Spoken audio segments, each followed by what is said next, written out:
Welcome to Armchair Expert, Experts on Expert. I'm Dan Shepard. I'm joined by Monica Mouse. Hi. Hello. Today we have Dr. Sunita Sah on, and she is an award-winning professor at Cornell University and an expert in organizational psychology.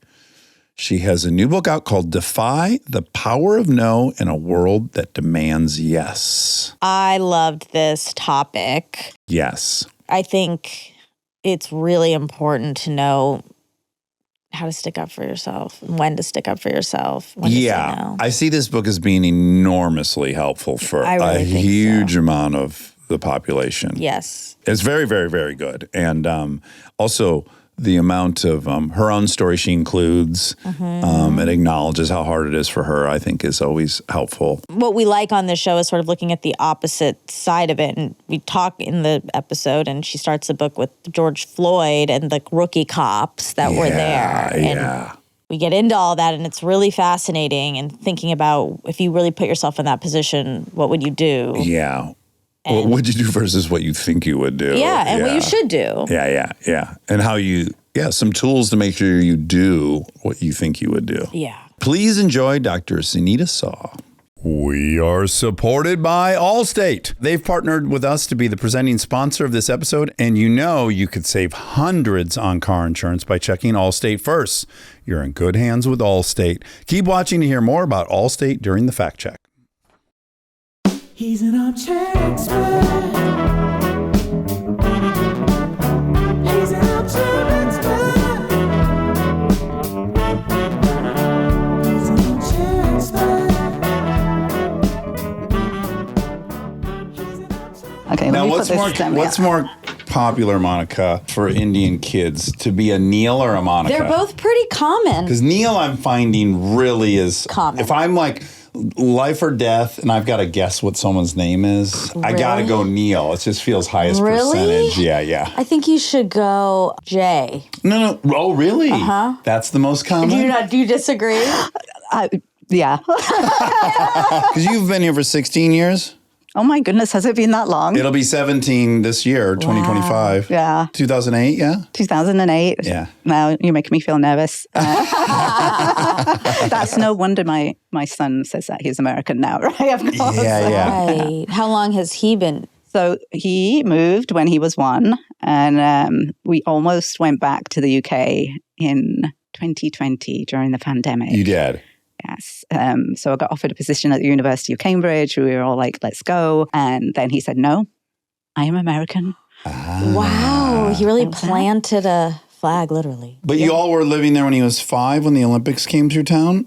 We went back, right? So that when you said 2008, so that last year I had finished my PhD and I was doing my postdoc down at Duke. But we were living in Chapel Hill. And then you get like 1 year of like this extra, like you can stay. Sure. And then the second year of my postdoc, my family didn't get visas. So they went back to London and I was going back and forth. Oh boy. Mm-hmm. You travel a lot, even just now before Monica was here. You're saying you're teaching in Utica, is it? Or Syracuse? Ithaca. Yeah, Ithaca and Roosevelt Island. Oh, wow. Yeah. Those are on opposite ends of the state of New York.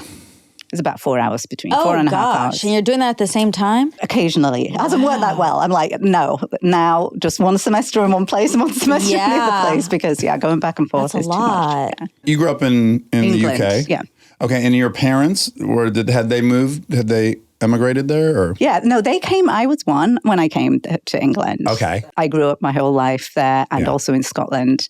So my dad first came to England from India and did his PhD, then went back to India and then brought the family. You are a polymath. You've done many things. You've studied a lot of things. You've done research in a lot of things, but you were first a medical doctor. That's right, yeah. And so tell me, being a kid, when do we get the idea to be a doctor, and what is that experience before you change course? Yeah, so in our community, medicine is one of the best things you can do, right? So I got told that. So I had the grades. Like, I was a good kid. I asked my dad when I was young, what does my name mean? And he said in Sanskrit, Sunita means good. Oh, wow. And so I mostly lived up to that. I was good girl, right? Yeah. In their eyes. So I did exactly what I was told. I did all my homework as expected. I was what in Yorkshire they call swotty. Swotty, yeah. Which means you're a swot. You work really hard. You do all your homework. Maybe it's equivalent to nerd here. Okay. So that's... I guess if you ask me where the derivative of nerd comes from, I have no clue. Because I was going to say, where does that originate? SWAT. Swotty. What is that like an abbreviation for? Or who knows? I don't know. But like when you talk about SWAT now, especially at business schools, it means something totally different, right? Yeah. Strengths, weaknesses, opportunities, threats. That's not what it means when I was growing up. Okay. So I grew up, I got the grades, and it's like, why wouldn't you want to do medicine? Yeah. And I was like, well, I'm not sure it's really for me. Yeah. But in the UK, it's a combined undergraduate and graduate degree. So you basically start at the age of 18 at medical school, and you finished. I was on the wards in my early 20s. Oh, no kidding. Yeah. So from start to finish, like from entering your first intro to biology class to having a patient, how short can that be in England? Biology we had to do as A-levels before you go in. At that point, it was 5 years. I think That's it. 5 years. That's it. But when you say first seeing a patient, the first 2 years are preclinical. So you're learning things. Then the third year, you're on the wards and you're a clinical. By the time you're 22, 23, you're qualified, you're on the wards, you're working away. So, Okay, is that better or worse? I guess there's pros and cons. There's It's pros and trade-offs. cons. Like here, you have to work so hard, right? I got all my education for free, which is pretty impressive now. Yeah. Like there's a small cost now in the UK, but I went through the whole of medical school. I started, earning peanuts once you start as a junior doctor, but it was, I think that aspect of working earlier is great. Yes. Right? So you can get through. Making the decision so early, I don't know. Questionable? I don't know. Questionable. Yeah. Although I say my career is perfectly planned, right? So it was perfectly planned how I ended up here. But yeah, certainly there was a lot of pressure, and I lived up to those expectations of going to medical school and then finishing medical school and ended up working as a doctor. And did you enjoy being a doctor? I knew it wasn't for me. Yeah. Like there were certain aspects I really loved. Like it is sort of the analytical part. Like I'm always analytical. I was always thinking, always questioning. It's problem solving, yeah? Yes. Yeah. Okay, I'm we got always this. really curious and like I'm really fascinated by people as well. So just talking to people, meeting people, learning about them, learning about their lives. So all that aspect was great. I wasn't actually into the blood and gore aspect. And I remember talking to my teachers about that, like, I don't know about medicine. And they were like, well, it's just 2 years preclinical. You're going to do that fine. And then just get through the clinical years. And then you can end up doing research. So when do we get interested in organizational psychology? So I was always interested in psychology. So when I was at medical school, I did my 2 years preclinical, and then I took a year out to do what they call an intercalated degree in psychology. So they basically throw you in the fourth year of psychology, and you catch up on the 4 years Oh, wow. in that 1 year. But that was such a wonderful year. It was amazing. That's when I started reading about Milgram Stanley's famous experiments, obedience to authority. Okay. I became fascinated with that, who did what we call the electric shock experiment. Yes. So Stanley Milgram was really fascinated by why people in World War II, the Nazis in World War II, always kept saying, I was just following orders, right, afterwards when they were being investigated for war crimes. Yeah. And so he decided to set up this experiment, which was quite elaborate, where he would bring people in from the community and they would be an actor. It was designed as an experiment on memory. And so That's what the participant thought they were. That's what they thought they were coming into, and whether sort of giving someone electric shocks would help them learn better. Wow. Yeah. So that was the setup. It was the first experiments were conducted at Yale in their basement, I think. So people would come in, they would meet somebody else that they thought was another participant, but it was actually an actor that they had. Right. And they would rig it so the actor would be what they call the learner. So then he would go into this room and the participant who was the teacher would see him being rigged up to what looked like an electric chair. And they would feel one of the shocks, like that's 15 volts or something. So it all looked really real. And then the teacher would go to another room and they would be sat in front of this box that was sort of labeled from 15 volts to 450 volts. Right. And it would go up in 15-volt increments, and it would be labeled. So right at the end, it was 3 X's, danger, big shock, or like huge shock. Or something. So they can be lethal shocks at that point. Then the teacher had to read out some word pairs, and the learner had to kind of memorize and repeat them back. And if they got something wrong, they would get a shock, and then it would like go up. So 15 volts. And the test subject would be in charge of administering the shock, right? Yes. So they had to read out the word pairs. If they got it wrong, then. And the experimenter was usually in the room just sort of overseeing. And if the teacher protested, they would tell them, please go on with the experiment. They had like 4 prompts, but to tell them, please go on. It's essential that you continue. The experiment requires that you go on. Yeah. And when psychiatrists predicted beforehand what would happen, they thought that most people would not go past 150 volts. And in fact, every single participant in the first experiment went past that. And the actor is screaming. About 150 volts, there's like sort of thumping on the wall, and there's like verbal complaints. I don't want to go on with this. And then after I don't want to go on. Oh my God. Get me out of here. I refuse to go on with the experiment. And it was also told to the participants he had a heart condition. And so, oh my God. So this is really horrifying. They predicted only about 1 in 1,000 would go up to 450 volts. But they found that everyone pulled the lever for 150 volts. Everyone pulled it for 300 volts. No.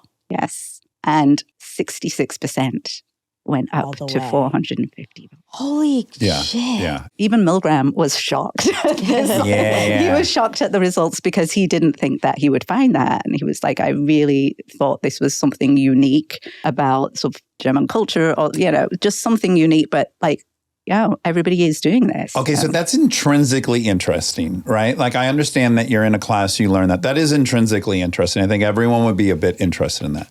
But then I also am curious, was there an additional layer for you personally where that is extra interesting? So, I mean, as I said, I was always known for being an obedient daughter and a student, but I was fascinated by people who could defy. Yeah. And I was good friends with someone at high school. Let's call her Clara.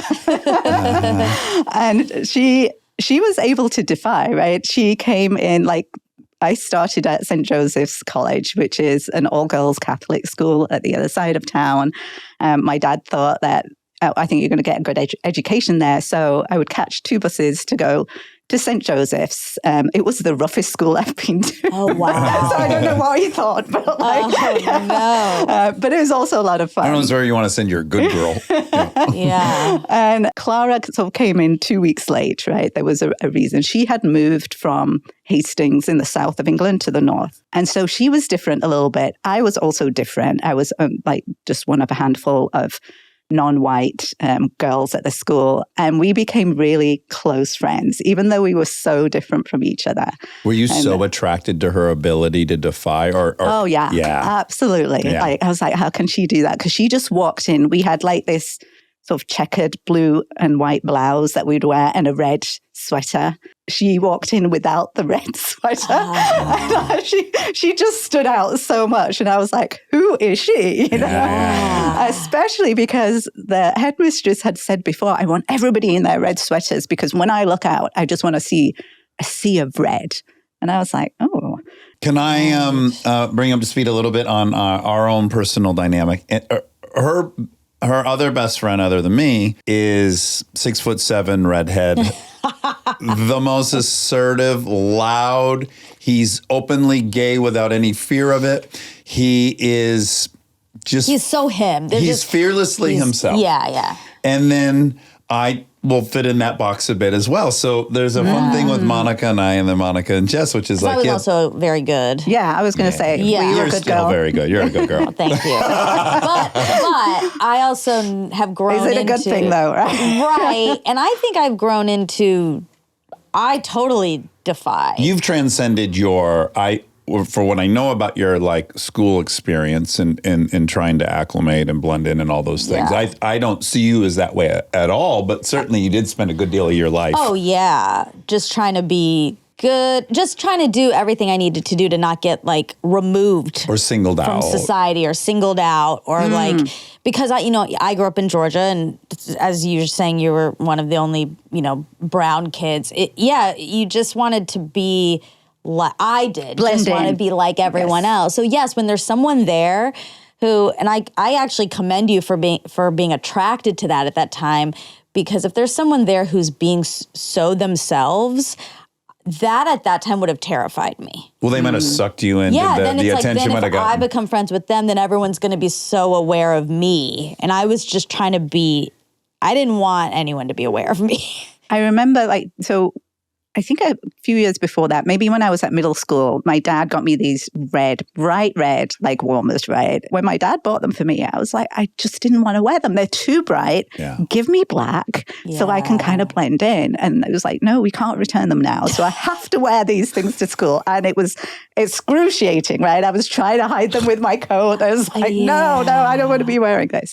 But then I kind of changed when I went to St. Joseph's, and like when the headmistress said like a sea of red, I was like, I'm not sure about that. And I had the song of Another Brick in the Wall by Pink Floyd kind of playing, right? So I was getting quite attracted to these kind of things. Like rebelliousness. I was more like questioning, oh, that's right. Why do they want us to conform so much? Because I was so used to obeying, right, and doing and getting rewards for that. And then I was trying to think, maybe there's something. I would see teachers doing things that I thought were unfair. So when I was at middle school, I saw one of my teachers beating up another kid. Oh. And that was horrifying to me. And I remember meeting him in the corner shop that we had just down the road. And I was really scared. But he was so nice and friendly to me. And in my child's mind, I basically thought that was because he thought I was good. Yeah, you were good. Yeah. He only beats bad people. He only beats bad people. Yeah. And so I tried like hell never to be bad. Yeah. So I wouldn't get treated like the way that boy got treated. But it really unnerved me, right? It left something there as to why our teachers expected us to behave in this particular way. And when I realized that people in authority can do things like that, they can be unethical, incompetent, and just plain stupid, then you start to question, the people that are in charge maybe don't have our best interests in mind. The structure has put them there, not their character. Right. And when you kind of realize that, like, the principal of the school has a title. Yeah. Right? Doesn't mean that he's been vetted as a good person necessarily. Exactly. Right. Yeah, there's a real disconnect, a dissonance when you recognize, they're humans and who knows. I'm friends with a ton of addict doctors. Yes. And people will be shocked that doctors are addicts. I'm like, what, you think they're different people? In some ways, right, it's excessive at medical school, right? Yeah. And when I came to the US, it was fascinating when we were trying to find like an apartment to rent. As soon as you say, I'm a doctor. Yeah. Some of the people I know that like are completely wild and off track are doctors. Of course. So, there's a lot of stress release. Yes. If you want to have a good night partying, go out with some nurses or some doctors and it's on. Oh yeah, we had some good nights. So I'm really, really interested in that as well. And I'm aware of that experiment. And then of course the Stanford prison one's very famous and people are kind of aware of that. But your book starts out in a really wonderful and timely place. And you start by looking at the George Floyd case. And there were elements of this I had no idea. And it's really something. So you're not focusing on the asshole that had his knee on his neck. No. What's far more interesting is there are two rookies there. One guy's on his third day, a black rookie, and then the white rookie is on his fourth day at work. Yes, that really haunted me because they were rookie officers and the guy with the knee on the neck was their training supervisor. So that image of George Floyd is like sort of ingrained in lots of people's minds and it's horrific. Also, when I think about the rookie officers, when I think about them, I always think, what would I have done? Because they're obeying. They're in a line of hierarchy. They've been trained to obey. And even though in the manual or like, if your officer is asking you to do something unethical and things, you should defy or, say something, it's impossible. Yeah. Right? It's really impossible. And people are saying, why did they do that? Why did they not say no?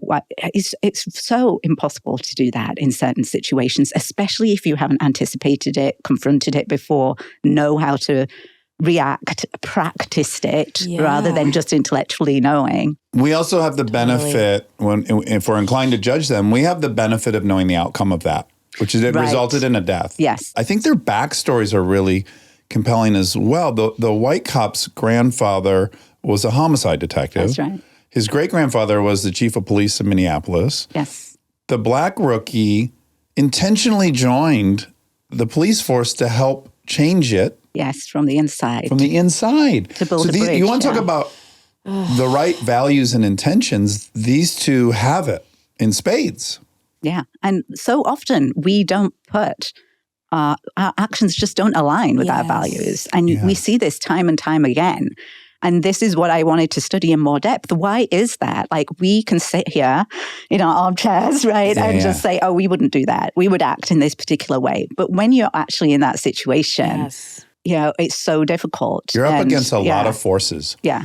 So you end that description by saying, like, I'd like to think I would have done differently, but here's a situation I was in that I also would have thought I would have done differently. So talk about going to the hospital with chest pains. That day, I had this immense central chest pain, and I hadn't felt any pain like this before. So I was worried about it, and I thought, I need to get this checked out. I was fairly new to having moved to the US. And so I went to the emergency room, and immediately there's loads of tests being done. And they did an electrocardiogram, which was the main thing I was concerned about. Like, am I having a heart attack or not? And everything was normal, thank goodness. So, and the pain was subsiding. It was going away. So I thought, great, I'm going to be discharged. And then the doctor came in, just like, she was kind of young and confident. And she just said, oh, I'll need you to have a CT scan before you go. And I was like, why? And she was like, oh, we just want to make sure you don't have a pulmonary embolism, which is sort of a PE, is a blood clot in the lungs. And it has a specific type of pain. And I worked for 6 months in respiratory medicine, which you call pulmonary here. And it's this type of pain when you have an embolism in the lung is what we call pleuritic chest pain. And it catches your breath. It's a sharp pain. It catches your breath when you breathe in and breathe out. And I didn't have that type of pain. I didn't want to have this CT scan she was talking about because it's on average 70 times the amount of radiation of an X-ray. And even though it's still small, why have ionizing radiation, which can cause cancer many years into the future? Why take the risk, right? If it's unnecessary. Yeah. So I had the knowledge in that situation, and I should have said no. Yeah. And yet I just couldn't say no. And so I was then wheeled into the room with a CT scan and the technician. And I couldn't even say no then. I would just ask questions in this polite way, like, oh, it's not a lot of radiation, is it? Even though I knew, because I wanted them to pick up on my discomfort and say, oh, do you not want this? Right. Yeah. And that didn't happen. So I ended up having this CT scan.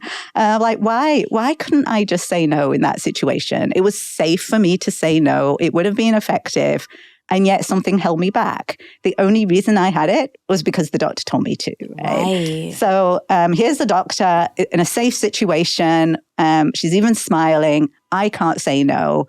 What would I have done? Yeah. And I'm a doctor myself. So what would I have done in this situation with George Floyd, with a police officer wearing a gun, you know? Yeah. That's how difficult this is. It's terrifying, right? When you think about it. And there was a survey of 1,700 through members of commercial airlines, and about half of them did not feel comfortable to speak up when they saw an error. Yeah. Well, and then there's a really not disturbing, actually, it's kind of encouraging that we can figure this out. But if you can correlate these culturally, there are different fears of power. So then you have this cultural element on top of it, right? So there's this psychological process that I call insinuation anxiety that I uncovered in my experiments. But the actual experience, I experienced it when I was having the CT scan. I knew this feeling for years and years, right? So the name for it only came after I started doing research in it. And insinuation anxiety is this aversive emotional state that we have when we believe that not complying with someone else will be a signal of distrust to that person. So it basically insinuates that the other person is incompetent, biased, corrupt, untrustworthy in some way. And you don't want to give them that signal. Yes. And so the co-pilot's telling the pilots, you haven't observed this, right? You're doing something wrong here. Like, I don't think we should do that. It's really difficult. Yeah. And I see it in experiments in the hospital as well, in surveys. Nurses can't speak up when they see a colleague making an error for the same reason. Well, especially if they're in charge of you, if they're your boss or they're above you. Like, how can you? Even with physicians in this particular survey, it was like less than 1%, whether you had a supervisory role of the physician or not, less than 1% could actually tell them if it was something about the physician's incompetence.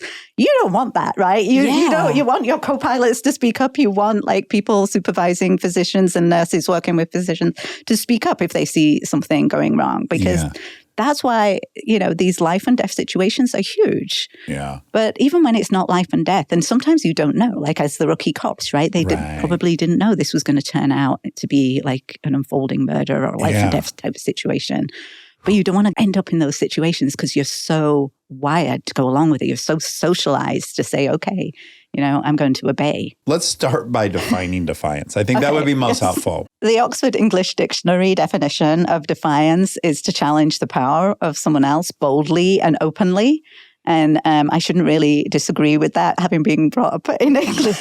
But I do. I think it's way too narrow. And I think a better definition of defiance, considering everything that we've spoken about, is that to defy is simply to act in accordance with your own true values, your core values, when there is pressure to do otherwise. Ooh. I like that because, part of the social angst of it all is that we all have a relative amount of codependency as well. We're not prone to hurt people's feelings or call them incompetent or insinuate things.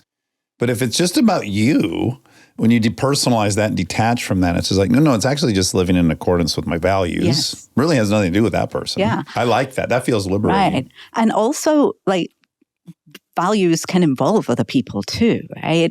Speaking up when you see somebody causing harm to someone else is really a communal act in a way. So it's not just, So it is redefining, reframing defiance from this negative connotation to being a proactive, positive force in society. Because if you think about it, every single act that we do, every single act of consent and dissent and compliance, that creates the society that we live in. Yeah, you say defiance is the exception and obedience is the rule. So let's talk about the factors, the forces at play. What happens neurologically? What's going on? So if you're socialized to comply from a young age, if you're rewarded for being compliant, and I know I was, you probably were, I don't know if you were. I was rewarded for being rebellious. Really? I got lucky in that I have a mother that prized that. Yeah, that's fascinating. Yeah. So for many of us. I think I got lucky. I got very lucky. Yeah. Yeah, that was encouraged, right? Yes. So you basically. Can you say? I know what you're about to say. Yeah, I don't know if now's the time, but like we come from a family with a lot of trauma. We've been victimized a lot. My mother's been victimized a lot. I was victimized a lot. So our family was like, fuck this. We're never getting victimized again. We've paid that price and we won't pay it again. So that was the ethos in the house, born out of a lot of kind of victimization, unfortunately, but I do like the result of it all. Yeah. And it's one of the things that I really noticed in the people that I've interviewed is if you have seen your parents defy as well, it's so powerful. And I do have like one or two moments where my parents did defy, even though they were compliant most of the time. And that stayed with me for way more than the times they were acquiesced. Probably. Yes. Yeah. And like it changed my view of compliance and defiance being personality traits. I realized this is a skill and we can choose to use it or not, because even the most compliant person, my mother, she does all the shopping, the groceries, looking after all the family. I had very neatly put her into the box of being compliant. Yeah. And one day when she was defiant, it just blew my mind. I was like, wow, that's so impressive. She's actually really strong and she can be defiant when she needs to be. It could be harder for some of us than others, but it's also capable, possible for everyone. It's possible, right? Yeah. And, that's what I hope, that if I can do it, right, with the upbringing I had, I think most people can learn how to defy. It's just you have to learn that skill set. You have to get out. So if we're talking about neurologically, I was rewarded for being compliant. That's when the neural pathways start to form, like obedience. It becomes our default. We start equating obedience with being good, compliance with being good. You get good chemicals, you get dopamine, you get these, the reward center is activated, and it does change the format of your brain. Absolutely.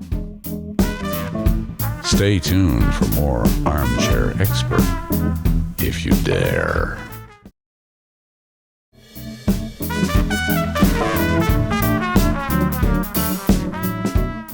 So we become what I call wire to comply, right? It becomes the default, right? Without thinking, somebody says to do something, we go along and we do it. Yeah. And so that's really powerful sort of socialization. The messages that we get to obey, to be polite, don't make a scene, don't question authority, listen to them. And that makes a difference to sort of the rest of our lives in a way, and our default setting. But if we think about situations where we learn how to defy, we need to really practice so we can change that default setting, right? Because the more that we practice, the more those other pathways start to strengthen. For example, I have these 5 stages of defiance. So the first one, usually when we're in a situation where we want to defy or we think we should, we feel some kind of tension. So our body immediately tells us, we don't think this is quite right. So I felt it with a CT scan. I'm sure you've been in situations where you felt oh, I don't know about that. Yeah. And so often we just ignore it. We just sweep it away. We think it's not worth our doubt. Exactly. Right? Is it worth it? Yeah. You say you might feel anxiety or nervousness or dread, sweaty palms, fast beating heart, knot in the stomach. These are all signals to our self. Yeah. And we probably have our own sort of signs, right? People will probably feel it differently. So that's the tension. And you have a telltale, right? Maybe for some people it's a headache. Maybe for some people it's their throat constricting. Maybe it's feeling butterflies, right? So we all have a sign that comes up. And then the second stage is to really acknowledge that rather than disregard it, is to just admit it to yourself, right? I'm feeling something here. Yeah, because I think most people are stuck in a pattern of that's my cue to push through, right? So I'm feeling these things. Right. That's my actual cue to push through and ignore and compartmentalize and throw away and ignore. Yeah, avoid it. And that's a shame because it's a warning sign. Right? And if we actually listen to it, it could help us, right? Because we just need to why am I feeling this way? What does it actually mean? I felt it with a CT scan and I was okay, but it actually got worse. As I carried on having the CT scan, it didn't go away. Yeah, you didn't push it aside. No. And so it got greater and I felt it more. And then I felt so much regret afterwards. How easy would it have been for me to say no? Why couldn't I say no? Yeah. Actually, it wasn't that easy, but what can I do to make sure I say no next time? And so feeling the tension, acknowledging it to yourself. And then stage 3 is the real critical stage, is just acknowledging it to someone else, vocalizing it to someone else. And the reason that stage is so critical is because if you tell someone else you're not comfortable with this, you've stated how you feel. You can't then go back and rationalize to yourself, I was actually okay with it after all, right? It was fine. So once you've said that, all you have to do then is continue saying it. And this was the same in the Milgram experiment. So there were people, even though 2/3 of the subjects gave the shocks, right? The 100 went up to 450 dangerous shocks. And they were called the obedient students, right? The obedient subjects. Not all of them did this willingly, right? Yes, I'm going to shock that person. Let's go. I wish this thing went to 700. Let's get some memorization going. Guy'll know this on his deathbed. Yeah, so like Milgram called them the moral imbeciles, but they were like groaning, nervous laughter. They had these signs of tension, right? The nervous laughter, oh, I have that for sure, right? I will be like, ah. And then I will smile. I have like what a colleague of mine called the crocodile smile, is that as soon as I'm uncomfortable, I'll be like, yeah, okay. Imani, you'd call that fawning? Fawning? Yeah. Yeah. Mm-hmm. It is like it's an appeasement of, so all of a sudden, okay, I'm not a threat. Exactly. I can't let my face betray me. Yeah. I can put on the most exaggerated version of my face. So, yeah. That third stage, if you could say, I'm not comfortable with this, or the people in the Milgram experiments, is he actually okay? If they had resisted 4 times, that was the experiment, there was 4 prompts, then the experiment would have ended. So you just then need to continue. And stage 4 is that threat of noncompliance. I don't think I can do this. I can't carry on. Right. 3 was escalation. 3 was vocalizing to someone else, telling, And then 4 is basically a threat of noncompliance. I can't go through with this. Kind of, could we call that a boundary? Like stating a boundary? Yeah, we can call that. Like, because even like at stage 3, you're still in a subservient position. You're still sort of... You're saying how you feel about it. You haven't said you're not going to do it. You're just saying, I feel this way. Yes. Yeah. And then 4 is stating that you can't, right? I can't do it. Yeah. And then 5 is your final act of defiance.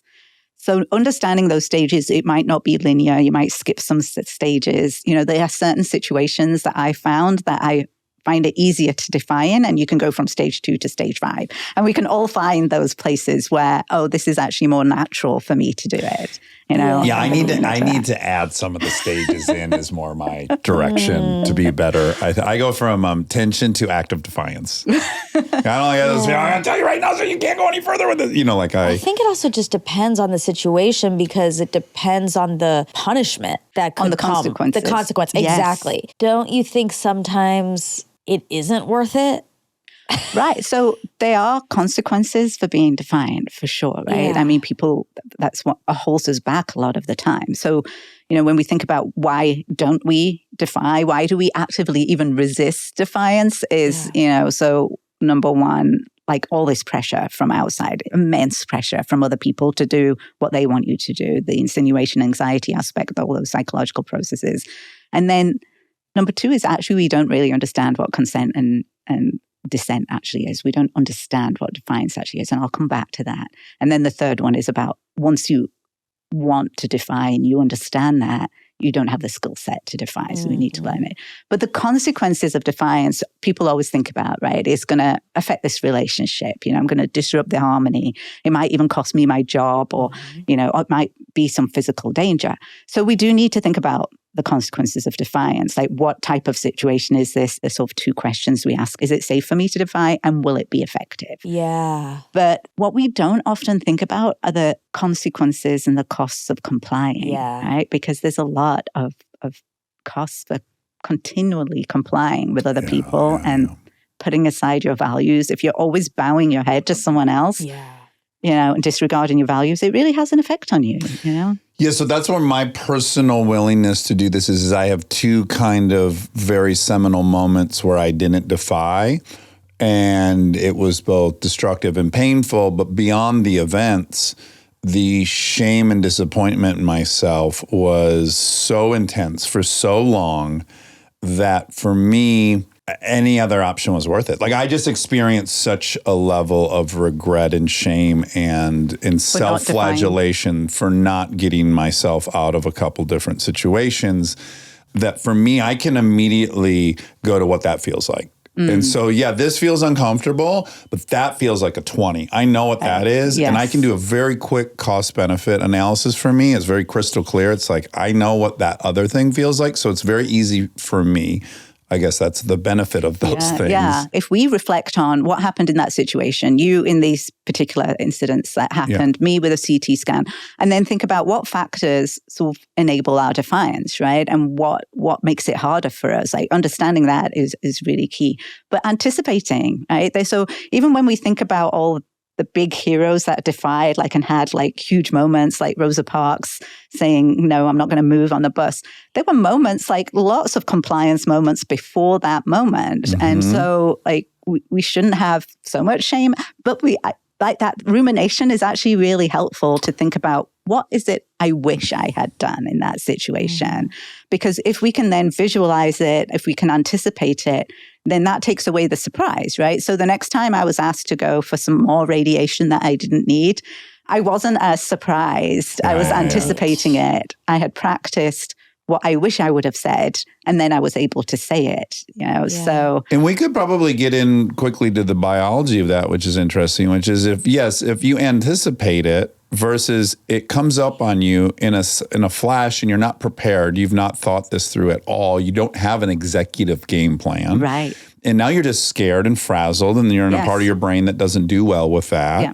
So the benefit of not being taken off guard is half of the battle, perhaps. Oh yeah, absolutely. That anticipation is so key, right? So there's this famous saying that's often attributed to Bruce Lee, but it's actually a Greek poet that said, like, under duress, we don't rise to the level of our expectations, we fall to our level of training.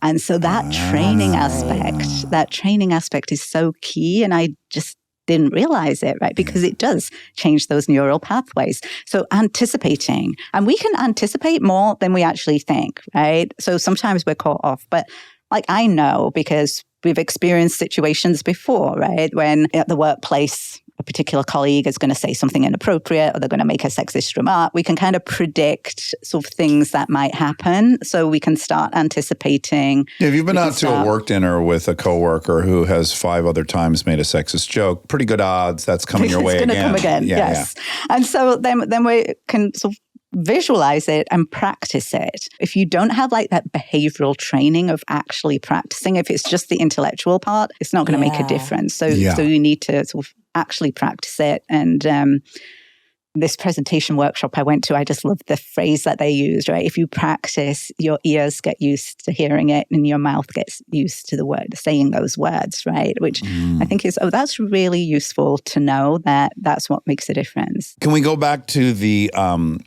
forces at play? Because I want to talk about the social one. Of course, I want to interject kind of my anthropological lens onto it. I'd love to hear. I think it could reduce some of the shame people experience from not being able to rise to that occasion. I think the primary hardwired, evolved state we inherited is we are a social primate. 300,000 years ago, if you weren't obedient, you got kicked out. Yeah. And 300,000 years ago, to not be with your group is death. And that's real evolution. That's actually how your brain's still functioning. So give yourself a little bit of a break that this menial thing, although it is menial, it's your, the person at Starbucks or whatever it is, your body doesn't know that. Your body thinks to be excluded from my group right now is death. So you have a very over-exaggerated response to what our modern world is. But let's just grant everyone that we're not designed to be defiant. Even the insinuation anxiety feeling, I've said it's an aversive state. It's uncomfortable for a reason, right? It's uncomfortable for a reason because your defiance might be causing harm to someone else, right? It's at least going to, it could, and it could cause harm to, if you don't defy, to a lot of other people too. Right, exactly. But it's there for a reason that somebody is expecting something of you. What does it mean, right? So I think understanding that too, sort of naming it and knowing that we have 2 kind of ideal selves, right? Especially in America, like we have like this ideal independent self. Individualists, we want to act on our agency. We want to do what we think is right. But we also have this interdependent self, which is that we want to remain in harmony with everybody around us. Yeah. And there's 2 sort of ideals, like Hazel Marcus and Shinobu Kittiana talk about these ideal selves, and that they're always like, we can't ever achieve one state or the other state, and they're there for a reason, right? Right. It wouldn't be great to achieve either state exclusively. Exactly. Yeah. And so we do need to think about that, but we also need to hold dear to ourselves, like, what are our values, right? But if you're at home going, I'm a spineless piece of shit, no, you're a social primate. You're not a spineless piece of shit. You're a social primate. And then you have to kind of transcend some of the stuff that is not useful anymore, or that is vestigial and doesn't serve you. I want to maybe acknowledge it's not across the board. It's not totally equal for every group of people. And I think we should acknowledge that, right? Mm-hmm. It's easier for me to be defiant than either of you. That's what I was going to say earlier when I said, I think you should say it. That's what I thought you were going to say. Like, yes, it is correct. Like, some people have a little bit of a leg up doing it with less consequences. Yeah, I got a double whammy. Like, my sister still will fight anybody over nothing, right? But so she did still have that culture. She came from the same culture as I did, so she got that leg up. But then I have also the leg up of being 6'2" in male over and her. White. And Yeah, that certainly is what I call the sort of defiance hierarchy, right? Some people are allowed to defy, even rewarded for it. Yes. And others, they have more costs, right? There's more severe consequences. There's more backlash for being defiant. And it's interesting that both the people that are in that category, which is anything from sort of the dominant norm, right? The tall white male, anything that kind of deviates from that group, you actually need to be defiant more often because you're expected to be more compliant. The paradox is you're going to need to be defiant more, and you're going to be more harshly punished. Yeah. Yes. Yeah, it's so unfair. The gift that keeps on giving. Sometimes I just get so tired. Don't you just get exhausted of having to just like constantly be that person? Yeah, it can be exhausting, right? That you have those extra burdens that you carry. But not to put a silver lining on it, you get all the upside of the extra challenge. So it's like, you get a skill set. My trauma gave me something too. So it's like, it's negative, but also you have an empathy probably that other people don't have. There's a lot of it's a suite of behaviors and thoughts. And I mean, it'd be interesting what people might choose, like between those things. Yeah. It's one like where I often describe as being on a balance beam for some people. Like, there's only a narrow set of behaviors that are possible for you to do without being punished. Yeah. But sometimes you can get to sort of safer, more firmer ground where you can find, right, this is now safe and effective for me to defy. And find places where that is accepted. Right? Yeah. What's the difference between compliance and consent? So compliance is something that we just go along with someone else. It's usually externally imposed, or it's like default. We're not really thinking about it. We kind of slide into it. I like the word reactive in there as well. Yes. It's kind of put on you and you're reacting all of a sudden. Exactly, right. Consent, I take the definition of informed consent in medicine and I apply it to the other decisions that we make in life, which I find really useful. And there's 5 elements that are required for informed consent. So first of all, is capacity, right? So that we have the mental capacity to make a decision. So we're not under the influence of drugs or alcohol, or we're not sick. So mental capacity, and then knowledge, right? So we need to know about the situation, have full information about that situation. And third, understanding of that, right? Do we understand the risks, the benefits, the alternatives? Then number 4, do we have the freedom to say no? Like, in some situations, we don't have the freedom to say no. It might be too risky. It might be, your life might be on the line in some situations, right? Well, it could be structurally defined. You could be in the military. Exactly, right? So you might not have the freedom to say no. Another one is if you're a black guy and you're stopped, right? At a traffic stop, right? That's not the place to defy. Yeah. So freedom to say no. And then if you have those 4 things, the 5th element is your authorization, like your considered authorization of an informed consent. And if you want to say no, informed refusal. I think that's one of the trickier zones. I had my personal experience with this was my father was dying of small cell carcinoma, and it had spread everywhere, and we had done all the treatments, and it was clearly towards the end.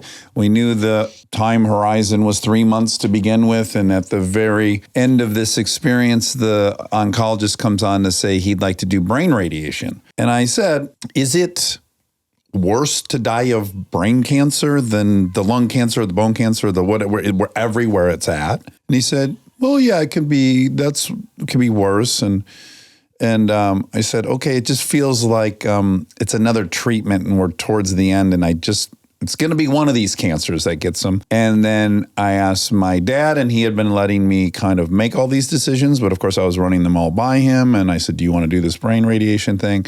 And he said, I do. And I said, okay, I don't think it's going to, but ultimately it was his cancer so I backed away, did it. The result was nothing positive, and it severely impacted his kind of cognition. And I'm so resentful at that whole experience, Yeah. Now, I at least have the distance of, he made the decision. I did say, I think it's a bad idea. So I have some, I'm not carrying around a ton about it, but it pissed me off. And again, I think like, I'm totally up for a confrontation. I'm in the best situation possible for this. Still didn't go my way. But yeah, your average person, I don't know what. Yeah. There's a doctor telling them this is a good idea. And what are you to do? And we do have trust in our doctors, and it would be a shame if that disappeared, right? That element of public trust. But there's also a lot being written on end of life treatment and how aggressive it can be, but it's difficult, right? It's really difficult. Again, it's an ideal that can never be fully attained in medicine and elsewhere. Now, here's a great example of where the anticipation's helpful. So, like Atul Gawande will advise you, have an end-of-life plan. Yes. What do you want to do in this last few months? Do you want to go out with your kids and have ice cream? Do you want, What's quality of life for you? Because if you just show up and you get bombarded with all this information you don't understand, you're going to react and you don't really know. But that's a good use of an hour of your life to kind of map out what you want that to be at the end. I think if people want to have that conversation, and then even as Atul Gawande talks about as well, people prefer different types of care, right? Somebody wants the paternalistic advice, right? Just tell me what to do and I'll follow it. Other people want more of a guided, informed, like shared decision making. Yeah. And the doctor to be more of a coach, like I want a buffet of options that are explained to me, and then I want to pick. Yeah. Some people find that really hard, right? And overwhelming. Yes. What's a true yes? So a true yes is consent. So having those 5 elements there would be your true yes.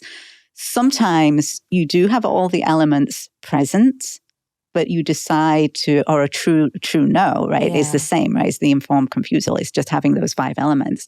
But sometimes you have those 5 factors there, but you decide to actually do what I call conscious compliance. So you consciously comply because the costs might be too big, or this is not the right time to do it. And because, like, as you said, it's exhausting. Yeah. So you need to choose, right, is this situation going against my values, right? Because if you would, otherwise we'd be defying every day. We wouldn't get anything done, right, in life. And we need to really choose what situations are going against our values, that this is worth me speaking up and saying something about. Yeah, I mean, I couldn't help but think of some situations where I felt like I don't know if defiance is productive to the mission. Like, do we want a battalion of soldiers thinking we should go over the left flank and they think we should go over the right? And are there not some implicit situations where it's like, no?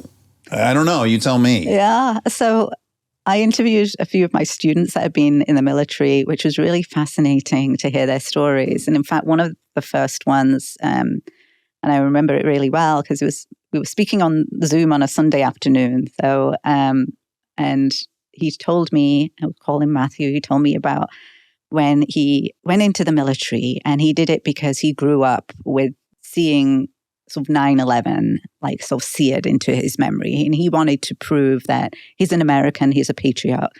And he was deployed to Iraq. And like his best friend got killed like in the first few months. And there was an incident where they were on some nighttime mission, and he's like, nothing usually happens at nighttime, but there was like this flash and then a grenade going off that was too close for comfort. And they immediately started opening fire. And some people went off in his squad, and they came back with 4 sort of prisoners that one of them, Matthew, had and had to look after.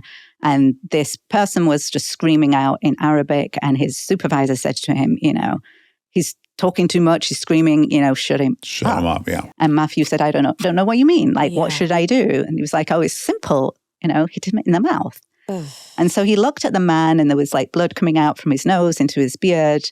And he thought, okay. So he hit him, and the man didn't stop talking. And his sergeant said, he's not stopped. Hit him again. Hit him in the stomach. And Matthew just looked at me, and he just said, yeah. And that's what I did, Yeah. And then later on, he told me that he found out that these weren't insurgents at all. They were young teenage boys, about Wrong 15. place at the wrong time. They were 15 or 16 years old. He couldn't understand what they were saying, and he felt really bad about it. And he said in that instant, he just trusted, right? He had no option. You're supposed to do. No experience. The next time they were on some kind of mission, and they stopped, they basically formed like a circle of what they do in war, right? And what he told me is that you're not supposed to get out and just spray and pray, right? You have to have a target, otherwise you can hurt civilians. And he said, but they just got out and they did spray and pray. And in that moment, he did not do that. He kind of turned around and looked at the desert behind him. And later on, his superior said to him, what were you doing? And he said, oh, I was just providing security. I was like looking at providing cover. And he said that was the only thing he could think of for not doing it. But it actually was because his feelings were getting really complicated about whether he was doing the right thing or not. And he didn't describe his actions as defiant. He even said they were kind of cowardly, and said that, if he had actually said what he felt, he would have gone to military prison, And he said, and maybe they'd be right. But it did make that one incident that he said was half conscious. He did start becoming a little bit more defiant. And so I call that quiet defiance, where you're not actively saying no to someone else, but you're not going against like what you think is the right thing to do. You're not betraying your own ethics in service of this other person. Right. And so later on then he became less quietly defiant. There was another nighttime mission that he thought was way unsafe. Like it involved going out at the nighttime with goggles, like very close to a cliff edge. And he went to see his superior, and he just said, like, I don't think we should do this. It's far too dangerous. And his superior was just like, shut up, go away, do as I say. Are you disobeying me? He's like, no, but I'm adamantly against the idea. And like, of course, the mission went ahead. People came back after half an hour. It didn't work out. It was too unsafe. But he wasn't rewarded for that. He was basically punished. He didn't get his promotion, but he said it was the right thing to do. And he became a little bit more comfortable with sort of saying those things. But yes, in the military, I hear time and time again from my students that have been there, it's yes, yes, yes, Yeah. And one of them said, you are trained to do, not to think. And it's very complicated, right? So you're talking to a guy who's seemingly intelligent and thoughtful. And then there's also a dipshit there who shouldn't be doing a ton of thinking. So it's a very complex situation. Yeah, it's very complex, yes. It's not like clean. It's not like everyone there should be, Everyone, So in war, that type of compliance is very helpful, right? It's very helpful on the battlefield, for sure. On the battlefield. I was thinking about something much more benign, which is a movie set. Mm-hmm. So what is a common conflict between an actor and a director, and both have very legitimate points of view, is the actor will come to the director. The director will go to the actor and say, okay, let's do it again, but this time don't be so sad. And then the actor will say, well, that's what my character would be in this moment. My character would be this sad. And now the director's juggling the entire movie, not the moment, not the scene. If you cry in this scene, your next scene, we need you crying at a 10. I see. Mm-hmm. For the arc of your character, I need this to not be what is true to you right now because we have to service this broader thing. Yeah. So that's like a very benign example. That doesn't feel too much like a values-driven Oh, I think so. If you've dedicated your life to being an actor and you went to Juilliard and your commitment is to tell the truth every time you open your mouth, that's your North Star. Yeah, I think there's many situations where it is complicated. Right? Yeah. That's why we struggle with it too, right? If it was simple, if it was that simple, then we would get it right every single time, and we don't. I've only had it once. I've had it on a set early in my comedic career where you would still make homophobic jokes. That was standard. Mm-hmm. And I remember getting in a huge fight with one of my directors, like, I'm not saying that. There's a 12-year-old kid going to watch this who's gay in Michigan. Yeah. That makes a ton of sense. Yeah, that to me is like, more that's so value-driven. It's like you, not as an actor, because that's an identity we place on ourselves. It's an occupation. It's an occupation. Yeah. A value of like, I refuse to take someone down by, then that makes a ton of sense. And I think that is fully worth defying. I think that's definitely worth. I'm with you totally on that. You have some good historic and contemporary kind of examples in the book. Is there any that you would like to share with us that are your favorites? So when I said earlier on that there's some stories of my parents defying that have really stayed with me, the one of my mom is one that really, I think, was transformative.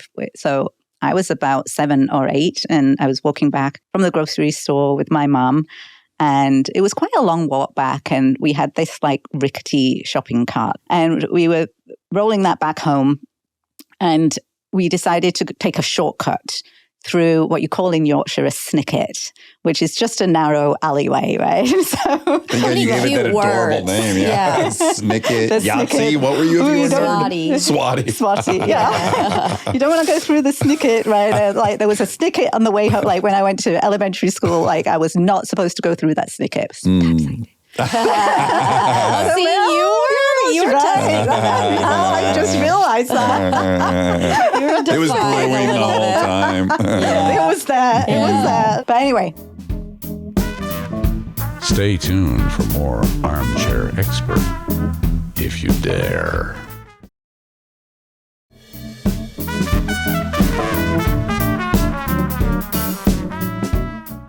Mum and I, we went through the snicket and we were confronted by about 7 or 8 teenage boys, and they blocked our path and they started shouting out some stuff to us, like some racist comments, go back home. We're trying to. We're trying to get to our house. We're on our way right shitty now. carriage through this snicket. You're stopping us. That would have been a good answer. Yeah, But my reaction was instant, which is what you had described before, right? Immediately, eyes down, averted, grabbed my mum's arm, and just, all I wanted to do was not look at them and maneuver my way through and get home as fast as I could.